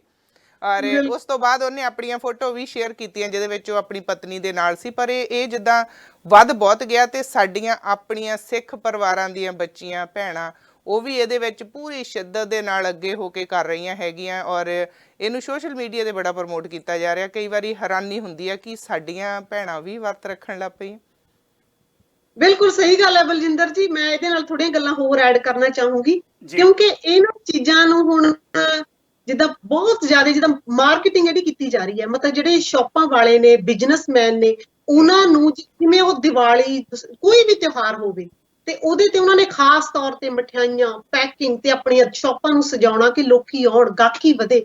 ਇਸੇ ਤਰੀਕੇ ਦੇ ਨਾਲ ਜਿਹੜਾ ਇਹ ਕਰਵਾ ਚੌਥ ਹੈ, ਇਹਨੂੰ ਮਾਰਕੀਟ ਦੇ ਵਿੱਚ ਇਹਨੂੰ ਏਦਾਂ ਪ੍ਰਮੋਟ ਕੀਤਾ ਜਾਂਦਾ ਹੈ ਕਿ ਸੁਤੇ ਸਿੱਧ ਸਾਡੀਆਂ ਬੀਬੀਆਂ, ਸਾਡੀਆਂ ਭੈਣਾਂ ਵਿਚਾਰੀਆਂ ਭੱਜਦੀਆਂ ਨੇ ਕਿ ਜਾਈਏ, ਇਹਦੇ ਬਿਨਾਂ ਤਾਂ ਸਰਨਾ ਕੋਈ ਨਹੀਂ। ਇੱਕ ਹੋਰ ਗੱਲ ਹੈ, ਜਿਹੜੇ ਸਾਡੀਆਂ ਬੀਬੀਆਂ ਭੈਣਾਂ ਨਾ ਸਾਡੀਆਂ ਡਰਾਮੇ ਦੇਖਦੀਆਂ ਨੇ, ਇੰਡੀਅਨ ਆਪਾਂ ਕਹਿ ਸਕਦੇ ਹਾਂ, ਡੇਲੀ ਉਹਨਾਂ ਦੇ ਵਿੱਚ ਇਹਨਾਂ ਦਾ ਮਤਲਬ ਬਹੁਤ ਪ੍ਰਚਾਰ ਕੀਤਾ ਜਾਂਦਾ ਹੈ। ਤੇ ਹਰ ਔਰਤ ਨੂੰ ਹਰ ਡਰਾਮੇ ਦੇ ਵਿੱਚੋਂ ਤੇ ਸੱਸ ਨੂੰ, ਮਤਲਬ ਨਨਾਣ, ਸਾਰੀਆਂ ਵਧੀਆ ਵਧੀਆ ਸਾੜੀਆਂ, ਕੱਪੜੇ, ਜਿਊਲਰੀ ਪਾ ਕੇ ਉਹ ਏਦਾਂ ਮਤਲਬ ਸਜਾਵਟੀ ਗੁੱਡੀਆਂ ਬਣ ਕੇ, ਤੇ ਫਿਰ ਉਹ ਮਤਲਬ ਇਹ ਵਰਤ ਰੱਖ ਰਹੀਆਂ ਨੇ।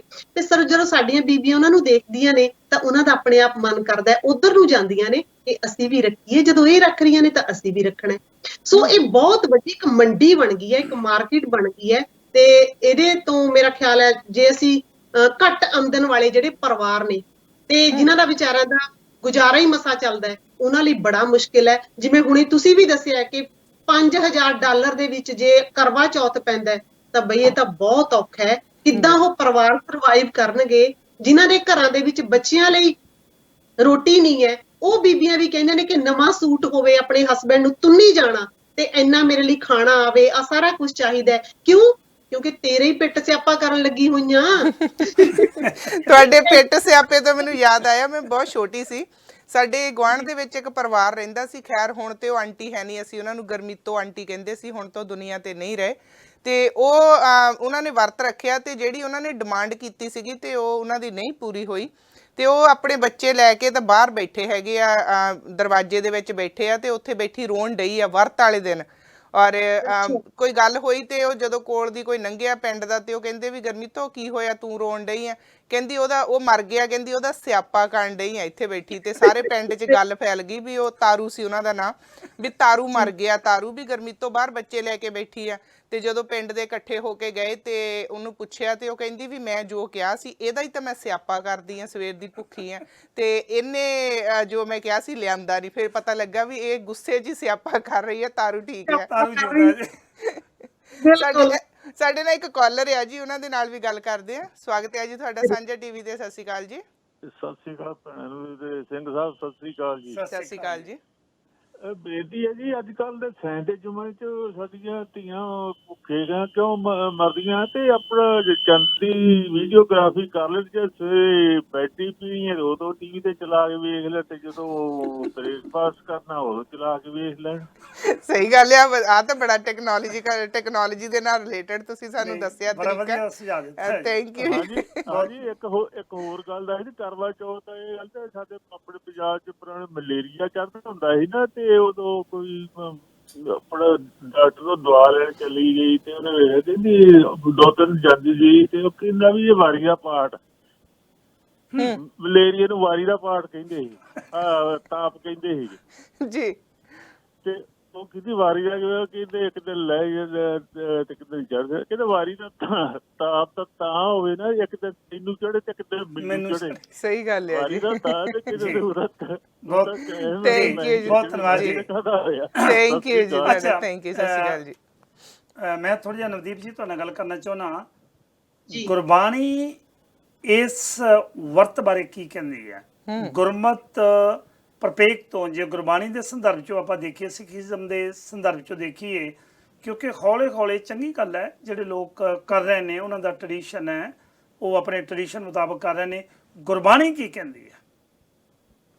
ਹਾਂਜੀ ਵੀਰ ਜੀ, ਗੁਰਬਾਣੀ 'ਚ ਇਹੋ ਜਿਹੀਆਂ ਜਿਹੜੀਆਂ ਮਨੌਤਾਂ ਨੇ ਜਿਨ੍ਹਾਂ ਦਾ ਸਮਾਜ ਨੂੰ ਕੋਈ ਲਾਭ ਨਹੀਂ ਹੈਗਾ, ਉਹਨਾਂ ਨੂੰ ਬਾਰ-ਬਾਰ ਉਹਨਾਂ ਤੇ ਸਵਾਲ ਉਠਾਏ ਗਏ ਨੇ। ਜਿਵੇਂ ਆਪਾਂ ਦੇਖੀਏ ਨਾ, ਜਿਵੇਂ ਪਿਤਰਾਂ ਨੂੰ ਪਾਣੀ ਦਿੱਤਾ ਜਾਂਦਾ ਸੀ, ਸੂਰਜ ਨੂੰ ਪਾਣੀ, ਤਾਂ ਗੁਰੂ ਨਾਨਕ ਸਾਹਿਬ ਦੀ ਉੱਥੇ ਇੱਕ ਸਾਖੀ ਹੈ ਸਾਡੇ ਕੋਲੇ ਪ੍ਰਚਲਿਤ, ਤੇ ਉਹ ਬੜੀ ਵਧੀਆ ਸਿੱਖਿਆ ਦੇਣ ਵਾਲੀ ਹੈ ਕਿ ਉਹਨਾਂ ਨੇ ਪੁੱਠੇ ਪਾਸੇ ਪਾਣੀ ਦੇਣਾ ਸ਼ੁਰੂ ਕਰ ਦਿੱਤਾ, ਕਿਉਂਕਿ ਲੋਕਾਂ ਨੂੰ ਪਤਾ ਲੱਗੇ ਕਿ ਭਾਈ ਜੇ ਆਪਣੀ ਧਰਤੀ ਤੇ ਇੱਥੇ 300 ਮੀਲ ਦੂਰ ਤਲਵੰਡੀ ਪਾਣੀ ਨਹੀਂ ਜਾ ਸਕਦਾ, ਤਾਂ ਸੂਰਜ ਤੋਂ ਅੱਗੇ ਪਿਤਰ ਲੋਕ 'ਚ ਕਿਵੇਂ ਪਹੁੰਚੇਗਾ। ਇਸੇ ਤਰੀਕੇ ਨਾਲ ਜਿਹੜੇ ਭੁੱਖੇ ਰਹਿ ਕੇ ਲੋਕ ਸੋਚਦੇ ਸੀ ਕਿ ਇਹਦੇ ਨਾਲ ਕੋਈ ਉਮਰ ਕਿਸੇ ਦੀ ਲੰਬੀ ਹੋ ਜਾਏਗੀ, ਜਾਂ ਰੱਬ ਨੂੰ ਅਸੀਂ ਪਾ ਲਵਾਂਗੇ, ਮੁੰਨੀ ਸਾਧ ਨੇ, ਨਾਂਗੇ ਸਾਧ, ਇਦਾਂ ਦੀ ਸਾਰੇ ਜਿਹੜੇ ਇਦਾਂ ਦੇ ਲੋਕ ਜਿਹੜੇ ਸਿਰਫ ਇਹਨਾਂ ਮਨੌਤਾਂ ਦੇ ਰਾਹੀਂ ਹੀ ਆਪਣੇ ਆਪ ਨੂੰ ਜਿਹੜੇ ਧਾਰਮਿਕ ਜਾਂ ਰਿਲੀਜੀਅਸ ਕਹਾਉਂਦੇ ਸੀ, ਤੇ ਜਾਂ ਫਿਰ ਉਹ ਚਾਹੁੰਦੇ ਸੀ ਕਿ ਅਸੀਂ ਰੱਬ ਨੂੰ ਪਾ ਲਿਆ, ਉਹਦੇ ਨਾਲ ਇੱਕ ਹੋ ਜਾਣਾ ਆ, ਏਦਾਂ ਕਰਕੇ। ਗੁਰਬਾਣੀ ਸਾਨੂੰ ਬਾਰ-ਬਾਰ ਇਹੀ ਕਹਿੰਦੀ ਹੈ ਕਿ ਭਾਈ ਇਹਨਾਂ ਚੀਜ਼ਾਂ ਦੇ ਵਿੱਚ ਕੁਝ ਨਹੀਂ ਪਿਆ, ਬਣਾਉਣਾ ਤਾਂ ਆਪਣੇ ਜੀਵਨ ਨੂੰ ਬਣਾ, ਆਪਣੇ ਸੁਭਾਅ ਨੂੰ ਵਧੀਆ ਬਣਾ, ਤੇ ਤੇਰੇ ਸੁਭਾਅ ਦੇ ਵਿੱਚ ਧਰਮ ਹੋਵੇ, ਤੇਰੇ ਕੱਪੜਿਆਂ 'ਚ, ਤੇਰੇ ਪਹਿਰਾਵੇ ਜਾਂ ਤੇਰੇ ਆ ਜਿਹੜੇ ਐਕਸ਼ਨ ਨੇ, ਇਹਨਾਂ ਦੇ ਵਿੱਚ, ਕਰਮ ਕਾਂਡ ਦੇ ਵਿੱਚ ਜੇ ਤੂੰ ਆਪਣਾ ਆਪ ਨੂੰ ਧਰਮ ਦਿਖਾਉਣਾ ਚਾਹੁੰਦਾ ਤੇ ਉਹ ਪ੍ਰਵਾਨ ਨਹੀਂ ਹੈ ਸਾਨੂੰ। ਅੰਨੈ ਬਿਨਾ ਨਾ ਹੋਏ ਸੁਕਾਲ, ਤਜੇ ਅੰਨ ਨਾ ਮਿਲੇ ਗੋਪਾਲ, ਅੰਨ ਨਾ ਖਾਏ ਦੇਹੀ ਦੁਖ ਦੀਜੈ, ਬਿਨ ਗੁਰ ਗਿਆਨ ਤ੍ਰਿਪਤ ਨਾ ਥੀਜੈ। ਸੋ ਭੁੱਖਿਆ ਰਹਿਣ ਦੇ ਨਾਲ ਕੁਝ ਵੀ ਪ੍ਰਾਪਤ ਨਹੀਂ ਹੁੰਦਾ, ਤੇ ਨਾ ਹੀ ਬਹੁਤਾ ਖਾਣ ਦੇ ਨਾਲ ਪ੍ਰਾਪਤ ਹੁੰਦਾ ਹੈ। ਸੰਜਮ ਦੇ ਵਿੱਚ ਰਹਿਣਾ ਹੀ ਜ਼ਿੰਦਗੀ ਨੂੰ ਖੂਬਸੂਰਤ ਬਣਾਉਂਦਾ ਹੈ। ਤੇ ਇਹਦੇ ਨਾਲ ਨਾਲ ਆਪਾਂ ਇੱਕ ਗੱਲ ਹੋਰ ਕਰ ਲਈਏ ਇੱਥੇ, ਕਿ ਉਦਾਂ ਵੀ ਨਾ ਅੱਜ ਦੇ ਸਮੇਂ 'ਚ ਤਾਂ ਸਾਨੂੰ ਡਾਕਟਰ ਵੀ ਕਹਿੰਦੇ ਨੇ ਵੀਰ ਜੀਓ ਕਿ ਹਫ਼ਤੇ ਦਿਨ ਨਾ ਉਦਾਂ ਹੀ ਤੁਸੀਂ ਭੁੱਖੇ ਥੋੜਾ ਰਹਿ ਲਿਆ ਕਰੋ, ਸੰਜਮ 'ਚ ਤਾਂ ਖਾਣਾ ਹੀ ਖਾਣਾ ਹੈ, ਭੁੱਖੇ ਰਹਿ ਲਿਆ ਕਰੋ, ਸਿਹਤ ਵਧੀਆ ਰਹਿੰਦੀ ਹੈ, ਬੰਦਾ ਫਿੱਟ ਰਹਿੰਦਾ ਹੈ। ਕਿਉਂਕਿ ਅਸੀਂ ਸਾਰੇ ਹੀ ਜ਼ਿਆਦਾਤਰ ਆਫਿਸ ਵਰਕ ਕਰਨ ਵਾਲੇ ਆ, ਚੇਅਰਾਂ ਤੇ ਬਹਿਣ ਵਾਲੇ ਆ, ਸਾਨੂੰ ਜਿਮ ਜਾਂਦੇ ਆ ਆਪਣੇ ਆਪ ਨੂੰ ਫਿੱਟ ਕਰਨ ਦੇ ਲਈ, ਜਾਂ ਜੋਗਿੰਗ ਕਰਦੇ ਆ, ਵਾਕ ਕਰਦੇ ਆ, ਕਿ ਥੋੜਾ ਸਹੀ ਰਹੀਏ। ਤੇ ਇਹਦੇ ਨਾਲ ਨਾਲ ਜ਼ਰੂਰੀ ਹੈ ਕਿ ਆਪਣੇ ਖਾਣੇ ਦੇ ਉੱਪਰ ਥੋੜਾ ਸੰਜਮ ਵਰਤੀਏ, ਤੇ ਹਫ਼ਤੇ 'ਚ ਇੱਕ ਦਿਨ ਉਦਾਂ ਹੀ ਰਹਿ ਲਓ। ਧਰਮ ਦਾ, ਰਿਲੀਜਨ ਦਾ ਇਹਦੇ ਨਾਲ ਕੋਈ ਸੰਬੰਧ ਨਹੀਂ, ਪਰ ਹਾਂ ਸਿਹਤ ਦਾ ਸੰਬੰਧ ਹੈਗਾ। ਪਰ ਏਦਾਂ ਹੈ ਕਿ ਕਰਵਾ ਚੌਥ ਦੀ ਤਰ੍ਹਾਂ ਬਹੁਤ ਜ਼ਿਆਦਾ ਨਹੀਂ ਉਦਣ ਖਾਣਾ, ਡੱਫਣਾ ਨਹੀਂ ਪਲੇਟਾਂ ਭਰ ਕੇ। ਸੰਜਮ ਦਾ ਮਤਲਬ ਸੱਚਮੁੱਚ ਸੰਜਮ ਹੈ। ਸੋ ਗੁਰੂ ਸਾਹਿਬ ਸਾਨੂੰ ਸੰਜਮੀ ਜੀਵਨ ਜਿਉਣ ਦੀ ਗੱਲ ਕਰਦੇ ਜੀ। ਜਦੋਂ ਤੁਸੀਂ ਬਹੁਤ ਵਧੀਆ ਗੱਲ ਕੀਤੀ ਕਿ ਆਪਣੀ ਸਿਹਤ ਦੇ ਲਈ ਸਾਨੂੰ ਵੈਸੇ ਹੀ ਇੱਕ ਦਿਨ ਭੁੱਖੇ ਰਹਿ ਲੈਣਾ ਚਾਹੀਦਾ, ਤੇ ਇੱਥੇ ਮੈਂ ਨਾਲ ਇੱਕ ਹੋਰ ਗੱਲ ਭੈਣ ਜੀ ਜ਼ਰੂਰ ਜੋੜਨੀ ਚਾਹੂੰਗੀ ਕਿ ਜੇ ਅਸੀਂ ਉਸ ਇੱਕ ਦਿਨ ਦਾ ਆਪਣਾ ਭੋਜਨ ਕਿਸੇ ਭੁੱਖੇ ਨੂੰ ਦੇ ਦਈਏ, ਕਿਸੇ ਗਰੀਬ ਨੂੰ ਦੇ ਦਈਏ, ਕਿਸੇ ਲੋੜਵੰਦ ਨੂੰ ਦੇ ਦਈਏ, ਤੇ ਸੋਨੇ ਤੇ ਸੁਹਾਗਾ ਆ। ਨਾਲੇ ਤੇ ਸਾਡੀ ਸਿਹਤ ਠੀਕ ਹੈ, ਤੇ ਨਾਲੇ ਅਸੀਂ ਕਿਸੇ ਭੁੱਖੇ ਦਾ ਢਿੱਡ ਭਰ ਦਿੱਤਾ, ਉਹਦੀਆਂ ਦੁਆਵਾਂ ਸਾਨੂੰ ਮਿਲੀਆਂ। ਮੇਰਾ ਖਿਆਲ ਇਸ ਤੋਂ ਵਧੀਆ ਕਰਵਾ ਚੌਥ ਕੋਈ ਹੈ ਨਹੀਂ। ਬਿਲਕੁਲ ਕਰੋੜਾਂ ਲੋਕ ਨੇ ਜਿਹੜੇ ਇਸ ਧਰਤੀ ਤੇ ਭੁੱਖੇ ਸੌਂਦੇ ਨੇ ਜੀ। ਸਾਡੇ ਆਲੇ ਦੁਆਲੇ ਕਿੰਨੇ ਲੋਕ ਹੈ ਜਿਹੜੇ ਹੋਮਲੈਸ ਹੈ, ਜਿਨ੍ਹਾਂ ਕੋਲ ਖਾਣ ਨੂੰ ਹੈ ਨਹੀਂ। ਅਸੀਂ ਉਹਨਾਂ ਦੀ ਹੈਲਪ ਕਰ ਸਕਦੇ ਹਾਂ, ਮਦਦ ਕਰ ਸਕਦੇ ਹਾਂ। ਜੀ ਸਾਡੇ ਕੋਲ ਕਈ ਵਾਰੀ ਇੰਨਾ ਜ਼ਿਆਦਾ ਪਲੇਟ 'ਚ ਹੁੰਦਾ, ਅਸੀਂ ਉਹਨੂੰ ਡਸਟਬਿਨ 'ਚ ਪਾਉਂਦੇ ਆ ਤੇ ਉਸ ਖਾਣੇ ਦੇ ਲਈ ਲੋਕ ਤਰਸ ਰਹੇ ਨੇ। ਜੀ ਬਿਲਕੁਲ ਤੇ ਸਾਡਾ ਫਰਜ਼ ਬਣਦਾ, ਸੱਚਮੁੱਚ ਤੁਸੀਂ ਬਹੁਤ ਵਧੀਆ ਗੱਲ ਕਹੀ ਹੈ ਕਿ ਆਪਣਾ ਖਾਣਾ ਸੇਵ ਕਰਕੇ ਅਸੀਂ ਕਿਸੇ ਦੀ ਭੁੱਖ ਦੂਰ ਕਰ ਸਕਦੇ ਹਾਂ, ਕਿਸੇ ਦੀਆਂ ਦੁਆਵਾਂ ਲੈ ਸਕਦੇ ਹਾਂ। ਇਹੀ ਧਰਮ ਹੈ ਜੀ, ਬਸ ਹੋਰ ਕੋਈ ਧਰਮ ਨਹੀਂ ਹੈਗਾ। ਕਿਸੇ ਦੇ ਦੁੱਖ ਨੂੰ ਸਮਝਣਾ, ਮਹਿਸੂਸ ਕਰਨਾ, ਫੀਲ ਕਰਨਾ, ਤੇ ਸਭ ਤੋਂ ਵੱਡੀ ਇਨਸਾਨੀਅਤ ਹੀ ਧਰਮ ਆ। ਹੋਰ ਇਹਦੇ ਤੋਂ ਉੱਪਰ ਕੋਈ ਨਹੀਂ ਹੈ। ਤੇ ਆਪਾਂ ਇਹਨਾਂ ਚੀਜ਼ਾਂ ਨੂੰ ਚੰਗੀ ਤਰ੍ਹਾਂ ਸਮਝੀਏ। ਪਰ ਹਾਂ, ਇਹ ਗੱਲ ਆਪਾਂ ਬਾਰ-ਬਾਰ ਕਹਾਂਗੇ ਕਿ ਗੁਆਂਢੀਆਂ ਦੀ ਖੁਸ਼ੀ 'ਚ ਸ਼ਾਮਲ ਹੋਣਾ ਕੋਈ ਮਾੜੀ ਗੱਲ ਨਹੀਂ, ਸਾਨੂੰ ਕੋਈ ਪ੍ਰੋਬਲਮ ਨਹੀਂ ਆਉਂਦਾ। ਬਿਲਕੁਲ ਜੀ। ਜੇ ਕੋਈ ਸਾਡੀ ਜਾਣ ਪਹਿਚਾਣ, ਸਾਡੀ ਕੋਈ ਸਹੇਲੀ, ਕੋਈ ਗਵਾਂਢਣ ਰੱਖਦੀ ਆ ਵਰਤ, ਤੇ ਉਹਦੀ ਆਪਣੀ ਸੋਚ ਆ, ਉਹ ਰੱਖਣਾ ਚਾਹੁੰਦੀ ਆ ਤੇ ਠੀਕ ਆ, ਇਹ ਉਹਦਾ ਆਪਣਾ ਆ, ਉਹ ਰੱਖ ਸਕਦੀ ਆ। ਪਰ ਅਸੀਂ ਜੇ ਇਸ ਗੱਲ ਨੂੰ ਸਾਡਾ ਨਹੀਂ ਮਨ ਕਹਿੰਦਾ ਤੇ ਅਸੀਂ ਇੱਕ ਦਿਨ ਭੁੱਖੇ ਰਹਿ ਕੇ ਸਾਬਤ ਸਾਲ ਦੇ ਵਿੱਚ ਕਰਨਾ ਕੀ ਆ। ਸੋ ਸਾਨੂੰ ਇਹਨਾਂ ਗੱਲਾਂ ਤੋਂ ਗਰੇਜ ਕਰਨਾ ਚਾਹੀਦਾ। ਇਹਨੂੰ ਡਿਫਰੈਂਟ ਤਰੀਕੇ ਨਾਲ ਮਨਾਇਆ ਜਾ ਸਕਦਾ। ਹੁਣ ਪਿੱਤਰਾਂ ਦੀ ਗੱਲ ਤੁਸੀਂ ਕੀਤੀ ਸੀ ਵੀ ਅੱਜ ਕੱਲ ਮੈਂ ਦੇਖਿਆ ਕਿ ਸਾਡੇ ਇਹਨਾਂ ਮੁਲਕਾਂ 'ਚ ਵੀ ਭੈਣ ਜੀ ਇਹ ਟ੍ਰੈਡੀਸ਼ਨ ਹੋਣ ਲੱਗ ਪਏ ਆ। ਔਰ ਮੈਨੂੰ ਕਿਸੇ ਨੇ ਸਵਾਲ ਕੀਤਾ, ਕਹਿੰਦੇ ਕਿ ਤੁਸੀਂ ਅਕਸਰ ਜਾਂਦੇ ਰਹਿੰਦੇ ਹੋ ਡਾਊਨਟਾਊਨ ਵਗੈਰਾ 'ਚ ਜਿੱਥੇ ਭੁੱਖੇ ਬੈਠੇ ਹੁੰਦੇ ਆ, ਕਹਿੰਦੇ ਮੈਨੂੰ 5 ਜਿਹੜੇ ਬਜ਼ੁਰਗ ਭੁੱਖੇ ਚਾਹੀਦੇ ਆ, 5 ਬਜ਼ੁਰਗ ਸੀਨੀਅਰ ਭੁੱਖੇ ਚਾਹੀਦੇ ਆ ਤੇ ਮੈਂ ਉਹਨਾਂ ਨੂੰ ਭੋਗ ਲਵਾਉਣਾ। ਮੈਂ ਕਿਹਾ ਜੀ ਪਹਿਲਾਂ ਤੇ ਤੁਹਾਨੂੰ ਮੈਨੂੰ ਕਾਰਨ ਦੱਸਣਾ ਪਊ ਵੀ ਭੋਗ ਲਵਾਉਣਾ ਕਾਹਦੇ ਲਈ। ਕਹਿੰਦੇ ਵੀ ਮੇਰੇ ਘਰ ਗ੍ਰਹਿ ਬਹੁਤ ਆ, ਬੱਚੇ ਜਿਹੜੇ ਆ ਮੇਰੇ ਕਾਬੂ 'ਚ ਨਹੀਂ ਗਏ, ਪਤੀ ਵੀ ਮੇਰਾ ਜਿਹੜਾ ਦਾਰੂ ਪੀਂਦਾ ਆ, ਬੱਚੇ ਵੀ ਆਖੇ ਨਹੀਂ ਲੱਗਦੇ, ਤੇ ਮੈਨੂੰ ਕਿਸੇ ਪੰਡਤ ਨੇ ਕਿਹਾ ਕਿ ਤੁਹਾਡੇ ਜਿਹੜੇ ਵੱਡੇ ਵਡੇਰੇ ਆ ਉਹ ਗੁੱਸੇ ਹੋਏ ਆ, ਸੋ ਤੁਸੀਂ ਕਿਸੇ 5 ਸਿਆਣੇ ਬਜ਼ੁਰਗਾਂ ਨੂੰ ਭੋਜਨ ਖਵਾਓ, ਕੱਪੜੇ ਲੈ ਕੇ ਦਿਓ ਤੇ ਦੁੱਖ ਦਲਿੱਦਰ ਤੁਹਾਡੇ ਦੂਰ ਹੋ ਜਾਣਗੇ। ਮੈਂ ਕਿਹਾ ਜੀ ਘਰ 'ਚ ਕੋਈ ਬਜ਼ੁਰਗ ਹੈਗੇ ਆ? ਕਹਿੰਦੇ ਹਾਂਜੀ ਮੇਰੇ ਫਾਦਰ ਇਨ ਲਾਅ ਆ। ਮੈਂ ਕਿਹਾ ਤੁਹਾਡੇ ਪੇਕਿਆਂ 'ਚ? ਕਹਿੰਦੇ ਮੇਰੀ ਮਾਂ ਹੈਗੀ ਆ, ਮੇਰਾ ਬਾਪ ਹੈਗਾ, ਪਰ ਮੇਰੀ ਮਦਰ ਇਨ ਲਾਅ ਹੈ ਨਹੀਂ ਗੀ। ਤੇ ਮੈਂ ਕਿਹਾ ਜੀ ਤੁਸੀਂ ਆਪਣੇ ਫਾਦਰ ਇਨ ਲਾਅ ਦੀ ਸੇਵਾ ਕਰ ਲਿਆ ਕਰੋ, ਉਹਨਾਂ ਦੀਆਂ ਸੀਸਾਂ ਜ਼ਿਆਦਾ ਕੰਮ ਆਉਣਗੀਆਂ ਨਾ। ਤੇ ਮੈਨੂੰ ਕਹਿੰਦੇ ਮੇਰੇ ਤਾਂ ਦਿਮਾਗ 'ਚੋਂ ਨਿਕਲ ਗਿਆ ਵੀ ਤੁਸੀਂ ਤਾਂ ਨਾਸਤਿਕ ਲੋਕ ਆ, ਤੁਹਾਨੂੰ ਤਾਂ ਇਹੋ ਜਿਹੀਆਂ ਗੱਲਾਂ ਪੁੱਛਣੀਆਂ ਨਹੀਂ ਚਾਹੀਦੀਆਂ। ਪਰ ਇੱਥੇ ਵੀ ਲੋਕ ਇਹ ਕੰਮ ਕਰਨਾ ਸ਼ੁਰੂ ਕਰ ਦਿੱਤਾ ਆ ਲੋਕਾਂ ਨੇ। ਲੋਕੀ ਮੈਂ ਬਹੁਤ ਬੀਬੀਆਂ ਦੇਖਦੀ ਆ ਜਿਹੜੀਆਂ ਕਿਸੇ ਖਾਸ ਦਿਨ ਦੇ ਉੱਤੇ ਇਹੋ ਜਿਹੇ ਲੋਕਾਂ ਨੂੰ ਲੱਭ ਰਹੀਆਂ ਹੁੰਦੀਆਂ ਆ ਖਾਣਾ ਦੇਣ ਦੇ ਲਈ। ਵਾਹ ਜੀ ਵਾਹ, ਮਤਲਬ ਅਸੀਂ ਬੈਕ ਗੇਅਰ ਪਾ ਦਿੱਤਾ ਆ। ਹਾਂਜੀ, ਅੱਗੇ ਵਧਣ ਦੀ ਜਗ੍ਹਾ, ਸਿਆਣੇ ਹੋਣ ਦੀ ਜਗ੍ਹਾ ਅਸੀਂ ਪਿੱਛੇ ਨੂੰ ਜਾ ਰਹੇ ਹਾਂ। ਜਿਹੜੀਆਂ ਗੱਲਾਂ ਤੋਂ ਗੁਰੂ ਪਾਤਸ਼ਾਹ ਨੇ ਸਮਝਾਇਆ ਤੇ ਉਹਨਾਂ ਗੱਲਾਂ ਦੇ ਉੱਪਰ ਪਹਿਰਾ ਦੇਣ ਦੀ ਜਗ੍ਹਾ ਅਸੀਂ ਹੋਰ ਪਾਸੇ ਨੂੰ ਤੁਰ ਪਏ ਆ। ਬਿਲਕੁਲ ਤੁਸੀਂ ਬਿਲਕੁਲ ਸਹੀ ਕਿਹਾ ਆ ਕਿ ਆਪਣੇ ਘਰ ਦੇ ਜਿਹੜੇ ਸਿਆਣੇ ਨੇ, ਬਜ਼ੁਰਗ ਨੇ, ਉਹਨਾਂ ਦੀ ਲੁੱਕ ਆਫਟਰ ਕਰਨ ਦੀ ਜਗ੍ਹਾ, ਉਹਨਾਂ ਨੂੰ ਰੋਟੀ ਪਾਣੀ ਦੇਣ ਦੀ ਜਗ੍ਹਾ ਅਸੀਂ ਬਾਹਰ ਤੁਰੇ ਫਿਰਦੇ ਆ, ਤਾਂ ਸਾਡੇ ਤੋਂ ਵੱਡਾ ਮੂਰਖ ਹੋਰ ਹੋਏਗਾ ਕਿ ਉਹਨਾਂ ਬਜ਼ੁਰਗਾਂ ਨੂੰ ਸੰਭਾਲੋ। ਤੇ ਮੈਂ ਇਹ ਵੀ ਇੱਥੇ ਗੱਲ ਕਰਨੀ ਚਾਹਾਂਗੀ ਕਿ ਆਪਣੇ ਪੰਜਾਬ 'ਚ ਕੀ, ਇੰਡੀਆ 'ਚ ਪੂਰੇ 'ਚ ਤੇ ਹਿੰਦੁਸਤਾਨ 'ਚ ਇਹੋ ਜਿਹੀਆਂ ਲੱਖਾਂ ਮਾਵਾਂ ਨੇ, ਇਹੋ ਜਿਹੇ ਬਜ਼ੁਰਗ ਨੇ ਜਿਹੜੇ ਬਿਰਧ ਆਸ਼ਰਮਾਂ 'ਚ ਨੇ ਤੇ ਜਾਂ ਫਿਰ ਧਾਰਮਿਕ ਅਸਥਾਨਾਂ ਦੇ ਉੱਪਰ ਰੁਲ ਰਹੇ ਨੇ ਵਿਚਾਰੇ। ਜੀ ਬਿਲਕੁਲ ਸਹੀ ਕਿਹਾ ਤੁਸੀਂ। ਬਿਲਕੁਲ ਨਿਗਲੈਕਟ ਕੀਤਾ ਹੋਇਆ ਹੈ। ਜਿਹੜੇ ਪੁੱਤਰ ਨੇ ਜਾਂ ਜਿਹੜੀਆਂ ਉਹਨਾਂ ਦੀਆਂ ਧੀਆਂ, ਜਵਾਈ ਜਾਂ ਆਪਾਂ ਕਹਿ ਲਓ ਕਈ ਪਾਸੇ, ਪਰ ਜ਼ਿਆਦਾਤਰ ਪੁੱਤਰ ਤੇ ਨੂੰਹਾਂ, ਉਹਨਾਂ ਵੱਲੋਂ ਕਈ ਇਹੋ ਜਿਹੇ ਬਜ਼ੁਰਗ ਵੀ ਨੇ ਜਿਨ੍ਹਾਂ ਨੂੰ ਇੱਕ ਕਮਰੇ 'ਚ ਕਈ ਸਾਲਾਂ ਤੋਂ ਬੰਦ ਕਰਕੇ ਰੱਖਿਆ ਹੋਇਆ ਹੈ, ਤੇ ਫਿਰ ਵੀ ਉਹ ਬੜੀ ਸ਼ਾਨ ਦੇ ਨਾਲ ਇਹ ਕਰਵਾ ਚੌਥ ਦੇ ਵਰਤ ਵੀ ਰੱਖ ਰਹੇ ਨੇ ਲੋਕ। ਤੇ ਨਾਲ ਜਿਹੜਾ ਉਹ ਪਿੱਤਰਾਂ ਦੀ ਖੁਸ਼ੀ ਦੇ ਲਈ ਤੇ ਬਜ਼ੁਰਗਾਂ ਨੂੰ ਬਾਹਰੋਂ ਲਿਆ ਕੇ ਖਿਲਾਉਣਾ ਤੇ ਪਾਰਟੀਆਂ ਕਰਨਾ, ਅਸੀਂ ਇਸ ਪਾਸੇ ਵੀ ਤੁਰੇ ਆ। ਜਿਹੜੇ ਘਰ ਦੇ ਵਿੱਚ ਨੇ ਉਹ ਰੁਲ ਰਹੇ ਨੇ। ਤੇ ਕਿਹੋ ਜਿਹਾ ਅਸੀਂ ਸਮਾਜ ਸਿਰਜ ਰਹੇ ਹਾਂ, ਮੈਨੂੰ ਸਮਝ ਨਹੀਂ ਆਉਂਦੀ, ਥੋੜਾ ਸੋਚਣਾ ਪਏਗਾ। ਹਾਂਜੀ, ਜਿਹੜੀ ਪਿੱਤਰਾਂ ਦੀ ਤੁਸੀਂ ਗੱਲ ਕੀਤੀ ਹੈ, ਗੁਰਬਾਣੀ ਦੇ ਵਿੱਚ ਵੀ ਜ਼ਿਕਰ ਆਉਂਦਾ ਹੈ, ਜੀਵਤ ਪਿੱਤਰ ਨਾ ਮੰਨੈ ਕੋਈ, ਮੂੰਹੇ ਸਰਾਧ ਕਰਾਏ। ਵੀ ਜਿਉਂਦਿਆਂ ਨੂੰ ਤਾਂ ਪੁੱਛਣਾ ਨਹੀਂ, ਮਰਿਆਂ ਤੇ ਫਿਰ ਬਾਅਦ ਦੇ ਵਿੱਚ ਸਰਾਧ ਕਰਾਉਂਦੇ ਆ। ਇਹਦੇ ਨਾਲ ਮੈਂ ਥੋੜਾ ਜਿਹਾ ਜਾਣਨਾ ਚਾਹਨਾ, ਤੁਹਾਨੂੰ ਕਿਤੇ ਇਉਂ ਤਾਂ ਨਹੀਂ ਲੱਗਦਾ ਕਿ ਗੁਰੂ ਨਾਨਕ ਪਾਤਸ਼ਾਹ ਨੇ ਜਿਹੜੀ ਗੱਲ ਗੁਰਬਾਣੀ ਦੇ ਵਿੱਚ ਜ਼ਿਕਰ ਕੀਤੀ ਹੈ ਕਿ ਛੋੜੈ ਅੰਨ ਕਰੇ ਪਖੰਡ, ਨਾ ਸੁਹਾਗਣ ਨਾ ਰੰਡ, ਇਹਨਾਂ ਹਾਲਾਤਾਂ ਨੂੰ ਦੇਖ ਕੇ ਹੀ ਇਹ ਸ਼ਬਦ ਦਾ ਵਰਣਨ ਕੀਤਾ? ਬਿਲਕੁਲ ਜੀ, ਬਿਲਕੁਲ ਸਹੀ ਗੱਲ ਹੈ। ਆਲੇ ਦੁਆਲੇ ਦੇ ਹਾਲਾਤਾਂ ਨੂੰ ਦੇਖ ਕੇ ਹੀ ਗੁਰੂ ਪਾਤਸ਼ਾਹ ਨੇ ਜਿਹੜੀ ਗੁਰਬਾਣੀ ਹੈ ਉਹ ਉਚਰੀ ਹੈ, ਉਹ ਬਿਆਨ ਕੀਤੀ ਹੈ। ਉਹਨਾਂ ਨੇ ਜਿਹੜਾ ਆਲੇ ਦੁਆਲੇ ਦਾ ਅਨੁਭਵ ਸੀ ਉਹਨੂੰ ਆਪਣੇ ਸ਼ਬਦਾਂ ਦਾ ਜਾਮਾ ਪਹਿਨਾਇਆ। ਉਹਨਾਂ ਨੇ ਦੱਸਿਆ ਕਿ ਅੰਨ ਛੱਡਣ ਦੇ ਨਾਲ ਕੁਝ ਨਹੀਂ ਹੋਣਾ, ਮੇਰੀ ਇਹ ਧੀਏ, ਮੇਰੀ ਇਹ ਬੱਚੀਏ, ਤੂੰ ਸਮਝਦੀ ਕਿਉਂ ਨਹੀਂ? ਕਿਹੜੇ ਪਾਸੇ ਤੁਰ ਪਈ ਐ? ਨਾ ਤੂੰ ਸੁਹਾਗਣਾ ਚ, ਨਾ ਤੂੰ ਰੰਡੀਆਂ ਚ, ਕਿਹੜੇ ਪਾਸੇ ਤੁਰ ਪਈ? ਮਤਲਬ ਇੰਨੇ ਸਖਤ ਸ਼ਬਦਾਂ ਚ ਵੀ ਗੁਰੂ ਪਾਤਸ਼ਾਹ ਤਾੜਨਾ ਕਰ ਰਹੇ ਨੇ, ਹਟ ਜਾ ਇਹਨਾਂ ਕੰਮਾਂ ਤੋਂ। ਅੱਜ ਅਸੀਂ ਉਸੇ ਪਾਸੇ ਤੁਰ ਪਿਆ ਹੋਇਆ। ਖਾਸ ਤੌਰ ਤੇ ਮੈਂ ਆਪਣੀਆਂ ਸਿੱਖ ਬੀਬੀਆਂ ਭੈਣਾਂ ਨੂੰ ਜ਼ਰੂਰ ਬੇਨਤੀ ਕਰਾਂਗੀ ਆਪ ਜੀ ਦੇ ਪਲੇਟਫਾਰਮ ਦੇ ਜ਼ਰੀਏ ਕਿ ਸਾਨੂੰ ਸਮਝਣਾ ਪਏਗਾ, ਦੇਖਾ ਦੇਖੀ ਹਰ ਇੱਕ ਮਨੌਤ ਮੰਨਣ ਨਾ ਲੱਗ ਪਈਏ। ਕੋਈ ਆਪਣਾ ਵੀ ਜਿੱਦਾਂ ਕੋਈ ਜਿਹੜਾ ਸਟੈਂਡ ਹੋਣਾ ਚਾਹੀਦਾ ਹੈ। ਅਸੀਂ ਗੁਰੂ ਨਾਨਕ ਪਾਤਸ਼ਾਹ ਦੀਆਂ ਬੱਚੀਆਂ ਤੇ ਸਾਡਾ ਜਿਹੜਾ ਜਿਉਣਾ ਹੈ ਨਾ, ਉਹ ਦੂਜਿਆਂ ਲਈ ਮਿਸਾਲ ਹੋ।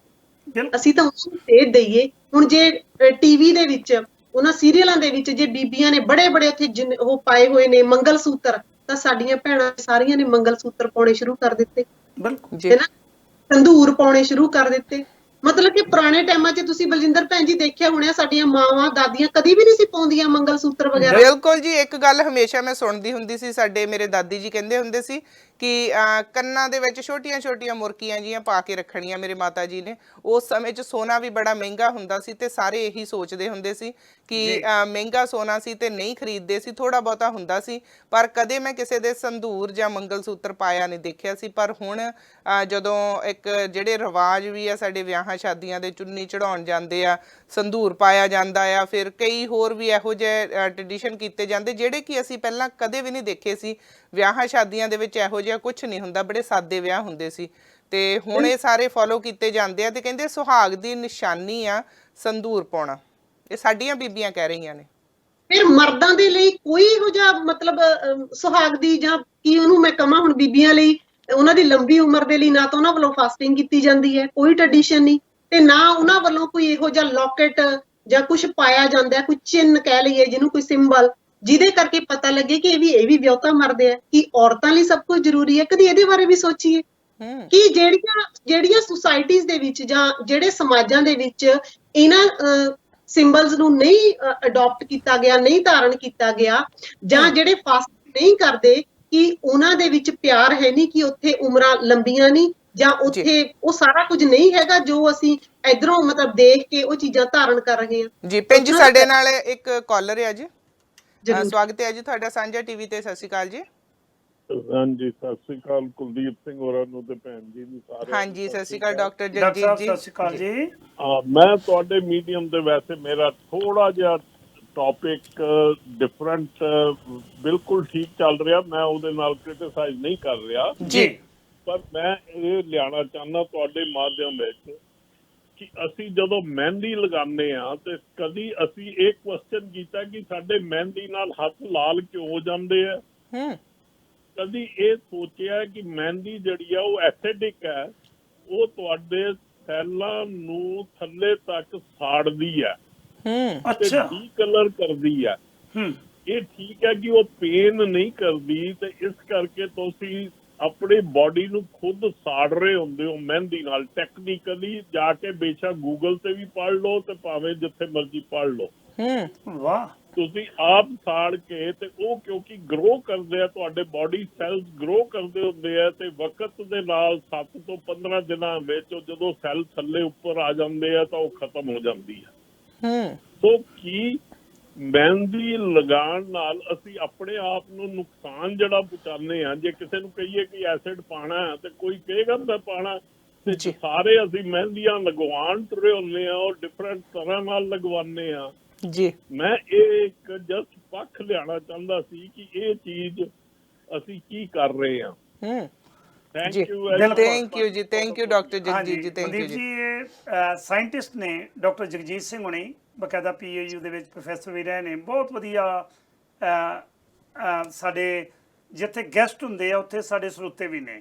ਉਹਨਾਂ ਨੇ ਜ਼ਿਕਰ ਕੀਤਾ ਜਿਹੜਾ ਸਾਇੰਟੀਫਿਕ ਪੁਆਇੰਟ ਆਫ ਵਿਊ ਦੇ ਨਾਲ, ਕਿ ਜਦੋਂ ਹੱਥਾਂ ਦੇ ਉੱਤੇ ਮਹਿੰਦੀ ਲਾਉਂਦੇ ਆ ਤੇ ਜਿਹੜੇ ਸੈੱਲ ਨੇ, ਅਸੀਂ ਉਹਨਾਂ ਸੈੱਲਸ ਨੂੰ ਨੁਕਸਾਨ ਪਹੁੰਚਾ ਰਹੇ ਹਾਂ ਜਿਹੜੇ ਕੁਦਰਤੀ ਗਰੋ ਹੋ ਰਹੇ ਨੇ। ਇਹਦੇ ਬਾਰੇ ਸ਼ਾਇਦ ਬਹੁਤੀਆਂ ਬੀਬੀਆਂ ਨੂੰ ਪਤਾ ਹੀ ਨਹੀਂ ਪਤਾ। ਮੈਨੂੰ ਖੁਦ ਪਹਿਲੀ ਵਾਰ ਪਤਾ ਲੱਗਿਆ ਵੀਰ ਜੀ। ਜੀ, ਮਤਲਬ ਕਿ ਬੜੀ ਵੱਡੀ ਗੱਲ ਦੱਸੀ ਹੈਗੀ ਇਹ, ਤੁਹਾਨੂੰ ਆਗਾਹ ਕਰਾਇਆ। ਕਿਉਂਕਿ ਖਾਸ ਕਰਕੇ ਜਦੋਂ ਕਰਵਾ ਚੌਥ ਦਾ ਵਰਤ ਹੁੰਦਾ ਹੈ, ਆ 3-4 ਚੀਜ਼ਾਂ ਬਹੁਤ ਜ਼ਰੂਰੀ ਹੁੰਦੀਆਂ ਨੇ। ਮੌਲੀ ਦਾ ਧਾਗਾ, ਸੰਦੂਰ, ਚੂੜੀਆਂ, ਬਿੰਦੀ, ਸੁਹਾਗੀ, ਤੇ ਬਾਕੀ ਜਿਹੜਾ ਅਨਾਜ ਹੈ 25 ਬੰਦਿਆਂ ਦਾ ਅਨਾਜ ਕੱਲੀ ਬੀਬੀ ਦੇ ਲਈ ਖਾਣਾ, ਉਹ ਵੀ ਅਲੱਗ ਰੱਖਿਆ ਹੁੰਦਾ ਹੈ। ਉਹ ਮੈਂ ਦੇਖ ਕੇ ਬੜਾ ਹੈਰਾਨ ਹੁੰਦਾ ਜਦੋਂ ਮੈਂ ਦੇਖਦਾ ਨਾ। ਥੋੜੀ ਜਿਹੀ ਹਾਸੇ ਚਲੀ ਜਾਣੀ ਹੈ ਗੱਲ।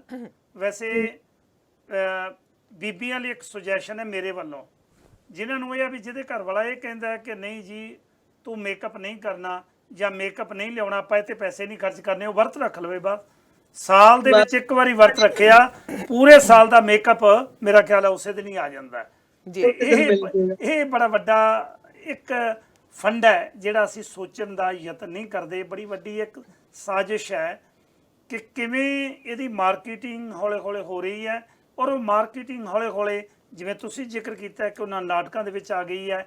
ਨਾਟਕਾਂ ਤੋਂ ਸਾਡੀਆਂ ਸਿੱਖ ਬੀਬੀਆਂ ਨੇ ਆਪਣੇ ਪਰਿਵਾਰਾਂ ਦੇ ਵਿੱਚ ਅਡਾਪਟ ਕਰ ਲਿਆ ਹੈ। ਕੱਲ੍ਹ ਦੇ ਅਖਬਾਰ ਨੂੰ ਜੇ ਤੁਸੀਂ ਪੜ੍ਹਿਆ ਹੋਵੇ, ਇੱਕ ਬੀਬੀ ਨੇ ਕਰਵਾ ਚੌਥ ਦਾ ਵਰਤ ਰੱਖਿਆ ਸੀ ਆਪਣੇ ਪਤੀ ਦੇ ਲਈ, ਔਰ ਉਸੇ ਪਤੀ ਦੀ ਕਿਸੇ ਕਾਰਨ ਕਰਕੇ ਮੌਤ ਹੋ ਗਈ। ਬੜੀ ਵੱਡੀ ਖਬਰ ਸੀ ਕਿ ਜੇ ਉਹਨੇ ਉਹਦੀ ਉਮਰ ਵਧਾਉਣ ਦੇ ਲਈ ਵਰਤ ਰੱਖਿਆ ਸੀ ਤੇ ਉਸ ਵਰਤ ਨੇ ਤਾਂ ਉਸ ਬੰਦੇ ਨੂੰ ਮਾਰ ਦਿੱਤਾ। ਕਿਸ ਪਾਸੇ ਚੱਲਾਂਗੇ?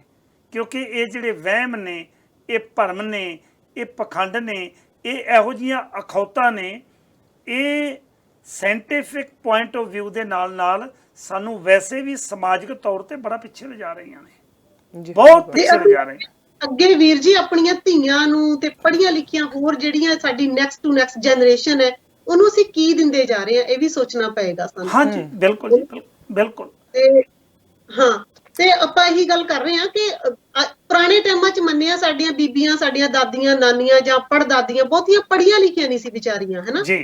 ਤੇ ਉਹਨਾਂ ਨੂੰ ਜਿਵੇਂ ਕਿਉਂਕਿ ਪੰਡਤ ਲੋਕ, ਪੰਡਤਾਣੀਆਂ, ਉਹ ਜ਼ਿਆਦਾ ਪੜ੍ਹੇ ਲਿਖੇ ਥੋੜੇ ਹੁੰਦੇ ਸੀਗੇ, ਤੇ ਸਾਡੇ ਲੋਕਾਂ ਨੂੰ ਤਾਂ ਵਿਚਾਰਿਆਂ ਨੂੰ ਅੱਖਰੀ ਗਿਆਨ ਵੀ ਇੰਨਾ ਨਹੀਂ ਸੀ, ਤੇ ਉਹਨਾਂ ਨੂੰ ਜੋ ਕਿਹਾ ਜਾਂਦਾ ਕਿ ਇਹ ਚੰਗਾ ਹੁੰਦਾ, ਏਦਾਂ ਕਰੀਦਾ ਹੁੰਦਾ, ਉਹ ਵਿਚਾਰੀਆਂ ਕਰੀ ਜਾਂਦੀਆਂ ਸੀ। ਪਰ ਹੁਣ ਦੇ ਟਾਈਮ 'ਚ ਪੜ੍ਹੀਆਂ ਲਿਖੀਆਂ ਵੈਲ ਐਜੂਕੇਟਡ ਜੋ ਸਾਡੀਆਂ ਭੈਣਾਂ ਨੇ, ਵੱਡੀਆਂ ਜੌਬਾਂ ਤੇ ਲੱਗੀਆਂ, ਸਾਇੰਸ ਦੀਆਂ ਟੀਚਰ ਵੀ ਕਹਿ ਲਓ, ਹਨਾ, ਕੋਈ ਸਾਇੰਟਿਸਟ ਵੀ ਹੈਗੀਆਂ, ਜਦੋਂ ਉਹ ਇਹ ਸਾਰੀਆਂ ਮਨੌਤਾਂ ਮੰਨ ਰਹੀਆਂ ਨੇ ਨਾ, ਤਾਂ ਫੇਰ ਮਤਲਬ ਮਨ ਨੂੰ ਲੱਗਦਾ ਹੈ, ਜੇ ਮੈਂ ਕਹਾਂ ਕਿ ਠੇਸ ਲੱਗਦੀ ਹੈ ਦਿਲ ਨੂੰ ਕਿ ਹੋ ਕੀ ਰਿਹਾ, ਕਿੱਧਰ ਨੂੰ ਜਾ ਰਹੇ ਹਾਂ। ਸਿਆਣੀਆਂ ਪੜ੍ਹੀਆਂ ਲਿਖੀਆਂ, ਜੇ ਇੱਕ ਸਾਇੰਸ ਦੀ ਟੀਚਰ ਵਰਤ ਰੱਖ ਰਹੀ ਹੈ ਤਾਂ ਦੱਸੋ ਸਾਇੰਸ ਨੂੰ ਮੰਨ ਰਹੀ ਹੈ? ਉਹਨੂੰ ਪਤਾ ਨਹੀਂ ਹੈ ਭਲਾ ਵੀ ਏਦਾਂ ਵਰਤ ਰੱਖਣ ਦੇ ਨਾਲ, ਇੱਕ ਦਿਨ ਭੁੱਖੇ ਰਹਿਣ ਦੇ ਨਾਲ ਕੀ ਮੇਰੇ ਪਤੀ ਦੀ ਉਮਰ ਲੰਬੀ ਹੋ ਸਕਦੀ ਹੈ, ਹੈਨਾ?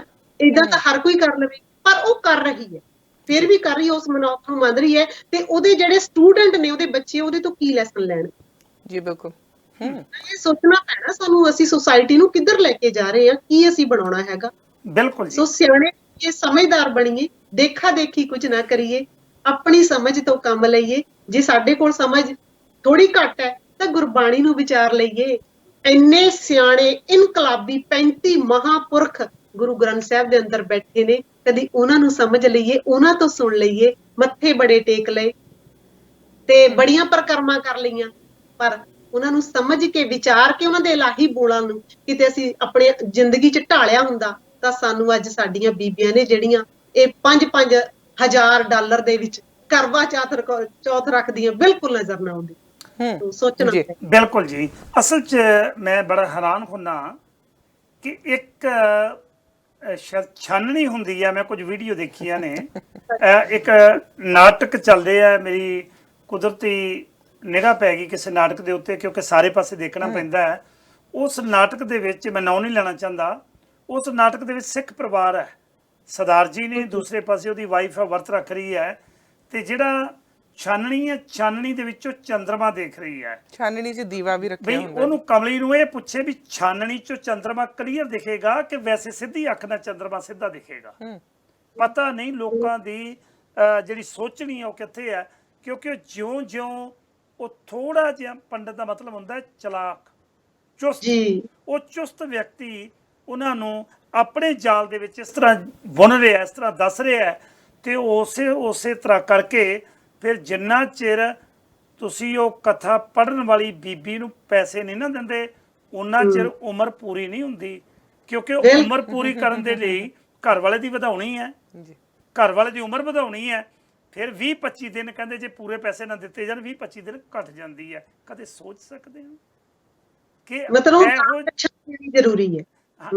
ਕਹਿਣ ਦਾ ਭਾਵ ਕਿ ਅਸੀਂ ਇਹੋ ਜਿਹੇ ਯੁੱਗ ਦੇ ਵਿੱਚ ਆ ਕੇ ਵੀ ਜੇ ਅਸੀਂ ਅਨਪੜ੍ਹ ਬਣੇ ਰਹਿ, ਅਗਿਆਨੀ ਬਣੇ ਰਹਿ, ਅਗਿਆਨਤਾ ਦੇ ਵਿੱਚ ਰਹਿ ਫਿਰ ਕਿਹੋ ਜਿਹਾ ਯੁੱਗ ਦੇ ਵਿੱਚ ਅਸੀਂ ਜੀ ਰਹੇ ਹਾਂ। ਮੇਰੇ ਖਿਆਲ ਇਹ ਅੱਜ ਵਿਚਾਰਨ ਵਾਲੀ ਗੱਲ ਹੈ ਜੀ। ਜੀ ਬਿਲਕੁਲ ਵੀਰ ਜੀ। ਤੇ ਇੱਥੇ ਮੈਂ ਇੱਕ ਹੋਰ ਗੱਲ ਵੀ ਜ਼ਰੂਰ ਕਹਿਣੀ ਚਾਹਾਂਗੀ। ਜੀ। ਜਿਵੇਂ ਆਪਾਂ ਪਹਿਲਾਂ ਗੱਲ ਕੀਤੀ ਸੀ ਨਾ ਕਿ ਜਿਵੇਂ 5 ਭੁੱਖਿਆਂ ਨੂੰ ਘਰੇ ਬਿਠਾਉਣਾ ਤੇ ਜਾਂ ਅਸੀਂ ਕਹਿੰਦੇ ਆ ਕਿ ਵੀ ਉਹਨਾਂ ਨੂੰ ਲੋੜਵੰਦਾਂ ਨੂੰ ਪ੍ਰਸ਼ਾਦਾ ਛਕਾਈਏ, ਜੀ। ਇਹ ਵੀ ਇੱਕ ਸਾਡੇ ਗੁਆਂਢੀਆਂ ਦੀ, ਸਾਡੇ ਹਿੰਦੂ ਜਿਹੜੇ ਗੁਆਂਢੀ ਵੀਰ ਨੇ, ਸਾਡੇ ਭੈਣਾਂ ਨੇ, ਜਾਂ ਉਹ ਰਿਲੀਜਨ ਹੈਗਾ, ਉਹਨਾਂ ਦੀ ਇੱਕ ਮਨੌਤ ਆ। ਸਾਨੂੰ ਪਤਾ ਹੈ ਕਿ ਪਿਤਰਾਂ ਦੀ ਪੂਜਾ ਕਰਦੇ ਨੇ ਉਹ, ਜਾਂ ਮਰਿਆਂ ਦਾ ਸਰਾਧ ਕਰਨਾ, ਸਾਰਾ ਕੁਝ। ਤੇ ਅਸੀਂ ਵੀ ਉਸੇ ਤਰਜ਼ ਦੇ ਉੱਪਰ ਸਿੱਖ ਬਿਠਾਲਣੇ ਸ਼ੁਰੂ ਕਰ ਦਿੱਤੇ ਨੇ। 5 ਸਿੱਖ ਬਿਠਾਏ, 5 ਸਿੱਖ ਬਿਠਾਉਣੇ। ਫਰਕ ਕੀ ਰਹਿ ਗਿਆ ਮੈਨੂੰ ਇਹ ਦੱਸੋ? ਤੇ ਨਾ ਹੀ ਉਹ ਸਿੱਖ ਜਿਹੜੇ ਪੁਜਾਰੀ ਲਾਣਾ ਆ, ਨਾ ਕਦੀ ਉਹ ਆ ਕੇ ਦੱਸਦਾ ਵੀ ਭਾਈ ਗੁਰਬਾਣੀ ਤੇ ਇਹਦੇ ਬਾਰੇ ਇਹ ਕਹਿ ਰਹੀ ਹੈ ਨਾ ਕਿ ਜੀਵਤ ਪਿਤਰ ਨਾ ਮਾਨੇ ਕੋ ਹੋਏ ਸਰਾਧ ਕਰਾਹੀ, ਤੇ ਤੁਸੀਂ ਸੇਮ ਸਰਾਧ ਕਰਾ ਰਹੇ ਹੋ। ਤੇ ਉਹ ਵੀ ਆ ਕੇ ਅਰਦਾਸ ਕਰਕੇ ਆਪਣੀ ਦਾਨ ਦਛਨਾ ਲੈ ਕੇ ਤੇ ਪ੍ਰਸ਼ਾਦਾ ਛਾ ਕੇ ਉਹ ਜਾਂਦੇ ਨੇ, ਉਹ ਜਾਂਦੇ ਨੇ। ਸੋ ਕੋਈ ਫਰਕ ਨਹੀਂ ਰਹਿ ਗਿਆ। ਸਾਡੀਆਂ ਪੱਗਾਂ ਤੇ ਦਾੜੀਆਂ ਦਿਸਦੀਆਂ ਨੇ, ਬੀਬੀਆਂ ਦੇ ਵੀ ਏਦਾਂ ਹੀ, ਤੇ ਮਨੌਤਾਂ ਸਾਰੀਆਂ ਸਾਡੀਆਂ ਉਹੀ ਚੱਲ ਰਹੀਆਂ ਨੇ। ਅਸੀਂ ਉਹਨਾਂ ਦੀ ਰਿਸਪੈਕਟ ਕਰਦੇ ਹਾਂ, ਸਾਡੇ ਨੇਬਰਸ ਨੇ, ਉਹਨਾਂ ਨੂੰ ਮੁਬਾਰਕ। ਪਰ ਅਸੀਂ ਸੋਚੀਏ ਕਿ ਅਸੀਂ ਇੰਡੀਵਿਜੂਅਲ ਆ, ਸਾਡੀ ਇੱਕ ਵੱਖਰੀ ਆਇਡੈਂਟੀਟੀ ਆ, ਜਿਹੜੀ ਪਹਿਰਾਵੇ ਦੇ ਨਾਲ ਆਇਡੈਂਟਿਟੀ ਨਹੀਂ, ਸੋਚ ਨਾਲ ਦਿਖਾਉਣੀ ਹੈ, ਸਾਡੇ ਕਰਮ ਦੇ ਨਾਲ ਦਿਖਾਉਣੀ ਜੀ। ਹਾਂ, ਸਾਡੀ ਬਕਾਇਦਾ ਪਹਿਰਾਵੇ ਦੇ ਨਾਲ ਵੀ ਆਇਡੈਂਟਿਟੀ ਹੈ ਜੀ। ਉਹਦੇ ਨਾਲ ਨਾਲ ਕਿਉਂਕਿ ਸਾਡੀ ਪਹਿਚਾਣ ਇੱਕ ਅਲੱਗ ਹੈ, ਸਾਡਾ ਦੂਰ ਪਤਾ ਲੱਗਦਾ ਹੈ ਕਿ ਇਹ ਸਿੱਖ ਪਰਿਵਾਰ ਨੂੰ ਬਿਲੋਂਗ ਕਰਦਾ ਹੈ ਜਾਂ ਬਿਲੋਂਗ ਕਰਦੀ ਹੈ। ਜਦੋਂ ਵੀ ਕਿਸੇ ਦੇ ਆ ਕੜਾ ਨਜ਼ਰ ਆਉਂਦਾ ਹੈ ਤੇ ਸਾਨੂੰ ਪਤਾ ਲੱਗਦਾ ਹੈ ਕਿ ਇਹ ਬੀਬੀ ਜਾਂ ਇਹ ਸਿੱਖ, ਇਹ ਵੀਰ, ਇਹ ਇਸ ਧਰਮ ਨੂੰ ਬਿਲੋਂਗ ਕਰਦਾ ਹੈ। ਚੰਗੀ ਗੱਲ ਹੈ, ਕੋਈ ਵਿਅਕਤੀ ਕਰੇ ਜਿਸ ਤਰ੍ਹਾਂ ਉਹਨੂੰ ਚੰਗਾ ਲੱਗਦਾ ਉਹ ਕਰੇ, ਪਰ ਉਹਦੇ ਬਾਰੇ ਗਿਆਨ ਹੋਣਾ ਬਹੁਤ ਜ਼ਰੂਰੀ ਹੈ, ਭਾਵੇਂ ਕਿਸੇ ਵੀ ਧਰਮ ਦਾ ਹੈ। ਕਦੇ ਨਹੀਂ ਤੁਸੀਂ ਗੱਲ ਕਹੀ ਸੀ ਕਿ ਅਸੀਂ ਸਿਰਫ ਨਾ ਬਾਹਰੀ ਜਿਹੜੀਆਂ ਮਤਲਬ ਕੱਪੜਿਆਂ ਦੇ ਉੱਪਰ ਜ਼ਿਆਦਾ ਚੱਲ ਗਏ, ਤੇ ਉਹ ਧਾਰਨ ਕਰਕੇ ਜੇ ਅਸੀਂ ਕਰ ਉਹੀ ਕੁਛ ਰਹੇ ਹਾਂ ਜਿਨ੍ਹਾਂ ਤੋਂ ਗੁਰੂ ਸਾਹਿਬ ਰੋਕ ਰਹੇ ਨੇ, ਤਾਂ ਫਿਰ ਮੈਨੂੰ ਲੱਗਦਾ ਇੱਥੇ ਬਹੁਤ ਵੱਡੀ ਗਲਤੀ ਹੈ ਕਿ ਦਿਖਾ ਕੁਛ ਹੋ ਰਹੇ ਹਾਂ ਤੇ ਹੈਗੀ ਅਸਲ ਦੇ ਵਿੱਚ ਕੁਛ ਹੋਰ। ਤੇ ਜੇ ਜੋ ਬਾਹਰੋਂ ਆ, ਜੇ ਉਹੀ ਅੰਦਰੋਂ ਹੋਈਏ, ਉਹੀ ਸਾਡੀ ਪ੍ਰੈਕਟੀਕਲ ਲਾਈਫ ਹੋਵੇ, ਉਹ ਤਾਂ ਸੋਨੇ ਤੇ ਸੁਹਾਗਾ ਹੈ ਜੀ। ਇਹ ਤਾਂ ਕਹਿਣੀ ਕਿਆ ਨੇ। ਹਾਂਜੀ, ਗੁਰਬਾਣੀ ਦਾ ਇੱਕ, ਹਾਂਜੀ, ਗੁਰਬਾਣੀ ਦੀਆਂ ਤੁਕਾਂ ਦੇ ਨਾਲ ਹੀ ਅੱਜ ਦਾ ਇਹ ਪ੍ਰੋਗਰਾਮ ਸਮਾਪਤ ਕਰਦੇ ਹਾਂ। ਜਿਨ ਮਨ ਹੋਰ ਹੋਰ ਸਿਕਾਂਡੇ ਕੱਚੇ ਆ, ਮਨ ਦੇ ਵਿੱਚ ਕੁਝ ਹੋਰ ਹੈ, ਕਹਿ ਕੁਝ ਅਸੀਂ ਹੋਰ ਰਹੇ ਹਾਂ, ਪ੍ਰੈਕਟੀਕਲ ਸਾਡਾ ਜੀਵਨ ਕਿਹੋ ਜਿਹਾ। ਮਨਦੀਪ ਜੀ ਤੁਹਾਡਾ, ਨਵਦੀਪ ਜੀ ਬਹੁਤ ਬਹੁਤ ਧੰਨਵਾਦ, ਤੁਸੀਂ ਸਮਾਂ ਕੱਢਿਆ ਔਰ ਬੜੀਆਂ ਅਹਿਮ ਗੱਲਾਂ ਬਾਤਾਂ ਕੀਤੀਆਂ ਨੇ। ਆਉਣ ਵਾਲੇ ਸਮੇਂ 'ਚ ਫਿਰ ਤੁਹਾਡੇ ਨਾਲ ਗੱਲਬਾਤ ਕਰਾਂਗੇ ਜੀ। ਬਹੁਤ ਸ਼ੁਕਰੀਆ ਜੀ ਬਲਵਿੰਦਰ ਜੀ ਤੇ ਕੁਲਦੀਪ ਸਿੰਘ ਵੀਰ ਜੀ, ਬਹੁਤ ਧੰਨਵਾਦ। ਅਤੇ ਬੁਲਾਉਣੀ ਹੈ ਜੀ। ਵਾਹਿਗੁਰੂ ਜੀ ਕਾ ਖਾਲਸਾ, ਵਾਹਿਗੁਰੂ ਜੀ ਕੀ ਫਤਿਹ ਜੀ। ਬਹੁਤ ਵਧੀਆ ਜੀ। ਤੁਸੀਂ, ਮੈਂ ਤੇ ਅੱਜ ਕੱਲ ਮੈਂ ਗਈ ਸੀ ਰੈਸਟੋਰੈਂਟ ਤੇ ਮੈਨੂੰ ਫੇਣੀਆਂ ਬੜੀਆਂ ਸਵਾਦ ਲੱਗਦੀਆਂ, ਜਿਹੜੀਆਂ ਖਾਸ ਕਰਕੇ ਵਰਤ ਦੇ ਸਮੇਂ ਹੀ ਆਉਂਦੀਆਂ। ਉਹ ਮੈਨੂੰ ਵਰਤ ਬਾਰੇ ਕੋਈ ਨਹੀਂ ਹੈਗਾ, ਪਰ ਮੈਂ ਸਿਰਫ ਛੋਟੇ ਹੁੰਦਿਆਂ ਵੀ ਆਂਢ ਗੁਆਂਢ ਕਿਸੇ ਦੇ ਜਦੋਂ ਵਰਤ ਰੱਖਦੀਆਂ ਸੀ ਬੀਬੀਆਂ, ਤੇ ਮੈਂ ਉਹਨਾਂ ਦੇ ਘਰੇ ਗੇੜਾ ਇਸੇ ਕਰਕੇ ਲਾਉਣ ਜਾਂਦੀ ਹੁੰਦੀ ਸੀ ਕਿ ਉਹ ਦੁੱਧ 'ਚ ਭਿਉਂ ਕੇ ਖਾਂਦੇ, ਉਹ ਸਵਾਦ ਬੜੀਆਂ ਲੱਗਦੀਆਂ। ਮੈਨੂੰ ਉਹਨਾਂ ਦਾ ਇਹ ਨਹੀਂ ਪਤਾ ਕਿ ਉਹ ਕਿਉਂ ਖਾਂਦੇ ਆ, ਪਰ ਮੇਰੀਆਂ ਉਹ ਫੇਵਰੇਟ ਆ। ਤੇ ਮੈਂ ਲੈਣ ਗਈ, ਮਿਲਦੀਆਂ ਵੀ ਇਹਨਾਂ ਦਿਨਾਂ 'ਚ ਆ। ਤੇ ਇੱਕ ਉਹ ਵੱਡੀ ਸਾਰੀ ਰੋਟੀ ਹੁੰਦੀ ਆ, ਪਾਪੜ ਜਿਹਾ, ਉਹ ਬੜਾ ਸਵਾਦ, ਮੈਨੂੰ ਕਹਿਣਾ ਨਹੀਂ ਆਉਂਦਾ ਕੀ ਹੁੰਦਾ ਉਹ, ਪਰ ਉਹ ਸਵਾਦ ਬੜਾ ਹੁੰਦਾ। ਤੇ ਮੈਂ ਜਦੋਂ ਲੈਣ ਗਈ, ਉਹ ਕਹਿੰਦੇ ਜੀ ਪੂਰਾ ਕੋਵਿਡ ਦੇ ਕਰਕੇ ਅਸੀਂ ਖੁੱਲਾ ਸਮਾਨ ਕੋਈ ਨਹੀਂ ਰੱਖਿਆ, ਸੋ ਉਹਨਾਂ ਨੇ ਪੂਰੀਆਂ ਥਾਲੀਆਂ ਪੈਕ ਕਰਕੇ ਰੱਖੀਆਂ ਆ। ਤੇ ਉਹ ਕਹਿੰਦੇ ਵੀ ਇਹ ਤੁਹਾਨੂੰ ਪੂਰੀ ਥਾਲੀ ਲੈਣੀ ਪੈਣੀ, ਇਹਨੂੰ ਸਰਗੀ ਦੀ ਥਾਲੀ ਕਹਿੰਦੇ। ਮੈਂ ਕਿਹਾ ਜੀ ਮੈਨੂੰ ਤਾਂ ਕੱਲੀਆਂ ਉਹ ਦੁੱਧ 'ਚ ਭੇਣ ਵਾਲੀਆਂ ਹੀ ਚਾਹੀਦੀਆਂ, ਇਹ ਤਾਂ ਮੈਨੂੰ ਚਾਹੀਦਾ ਨਹੀਂ। ਉਹ ਕਹਿੰਦੇ ਫਿਰ ਤੁਸੀਂ ਵਰਤ ਤੋਂ ਬਾਅਦ ਆਇਓ ਤੇ ਫਿਰ ਅਸੀਂ ਖੋਲ ਕੇ ਸੈਪਰੇਟ ਕਰਕੇ ਰੱਖਣੀਆਂ, ਫਿਰ ਲੈ ਜਿਓ। ਸੋ ਅੱਜ ਮੈਂ ਉਹ ਲੈਣ ਜਾਣਾ ਆ। ਮੇਰਾ ਜੀ ਕਰੀ ਜਾਂਦਾ ਕੱਲ ਪਰਸੋਂ ਦਾ ਖਾਣ ਨੂੰ। ਜਰੂਰ ਜੀ, ਜਦੋਂ ਬਣਾਈਆਂ ਤੇ ਮੈਨੂੰ ਵੀ ਜਰੂਰ ਕਾਲ ਕਰ ਲਿਓ, ਮੈਂ ਵੀ ਆ ਕੇ ਉਹਦਾ ਉਹ ਤਾਂ ਰਾਈਟ ਵੇ ਖਾਣ ਵਾਲੀਆਂ ਹੁੰਦੀਆਂ ਜੀ। ਮੈਂ ਪੈਕੇਟ ਤੁਹਾਨੂੰ ਜਰੂਰ ਦਊਂਗੀ, ਤੁਸੀਂ ਵੀ ਖਾਇਓ, ਪਰ ਚੰਗੀ ਚੀਜ਼ ਆ, ਬਹੁਤ ਸਵਾਦ ਆ। ਪਰ ਉਮੀਦ ਹੈ। ਹਾਂਜੀ, ਮਕਸਦ ਕੀ ਸੀ ਅੱਜ ਦਾ ਟਾਕ ਸ਼ੋ ਕਰਵਾ ਚੌਥ ਦੇ ਉੱਤੇ ਕਰਨ ਦਾ, ਕਿ ਕਿਤੇ ਅਸੀਂ ਸਮਾਜ ਨੂੰ ਵਾਧੂ ਵਹਿਮਾਂ ਭਰਮਾਂ ਕਰਕੇ ਜਿਹੜੇ ਸਾਡੀ ਸਮਾਜਿਕ ਸਿਸਟਮ ਹੈ ਉਹਨੂੰ ਵਿਗਾੜਤਾ ਨਹੀਂ ਰਹੇ।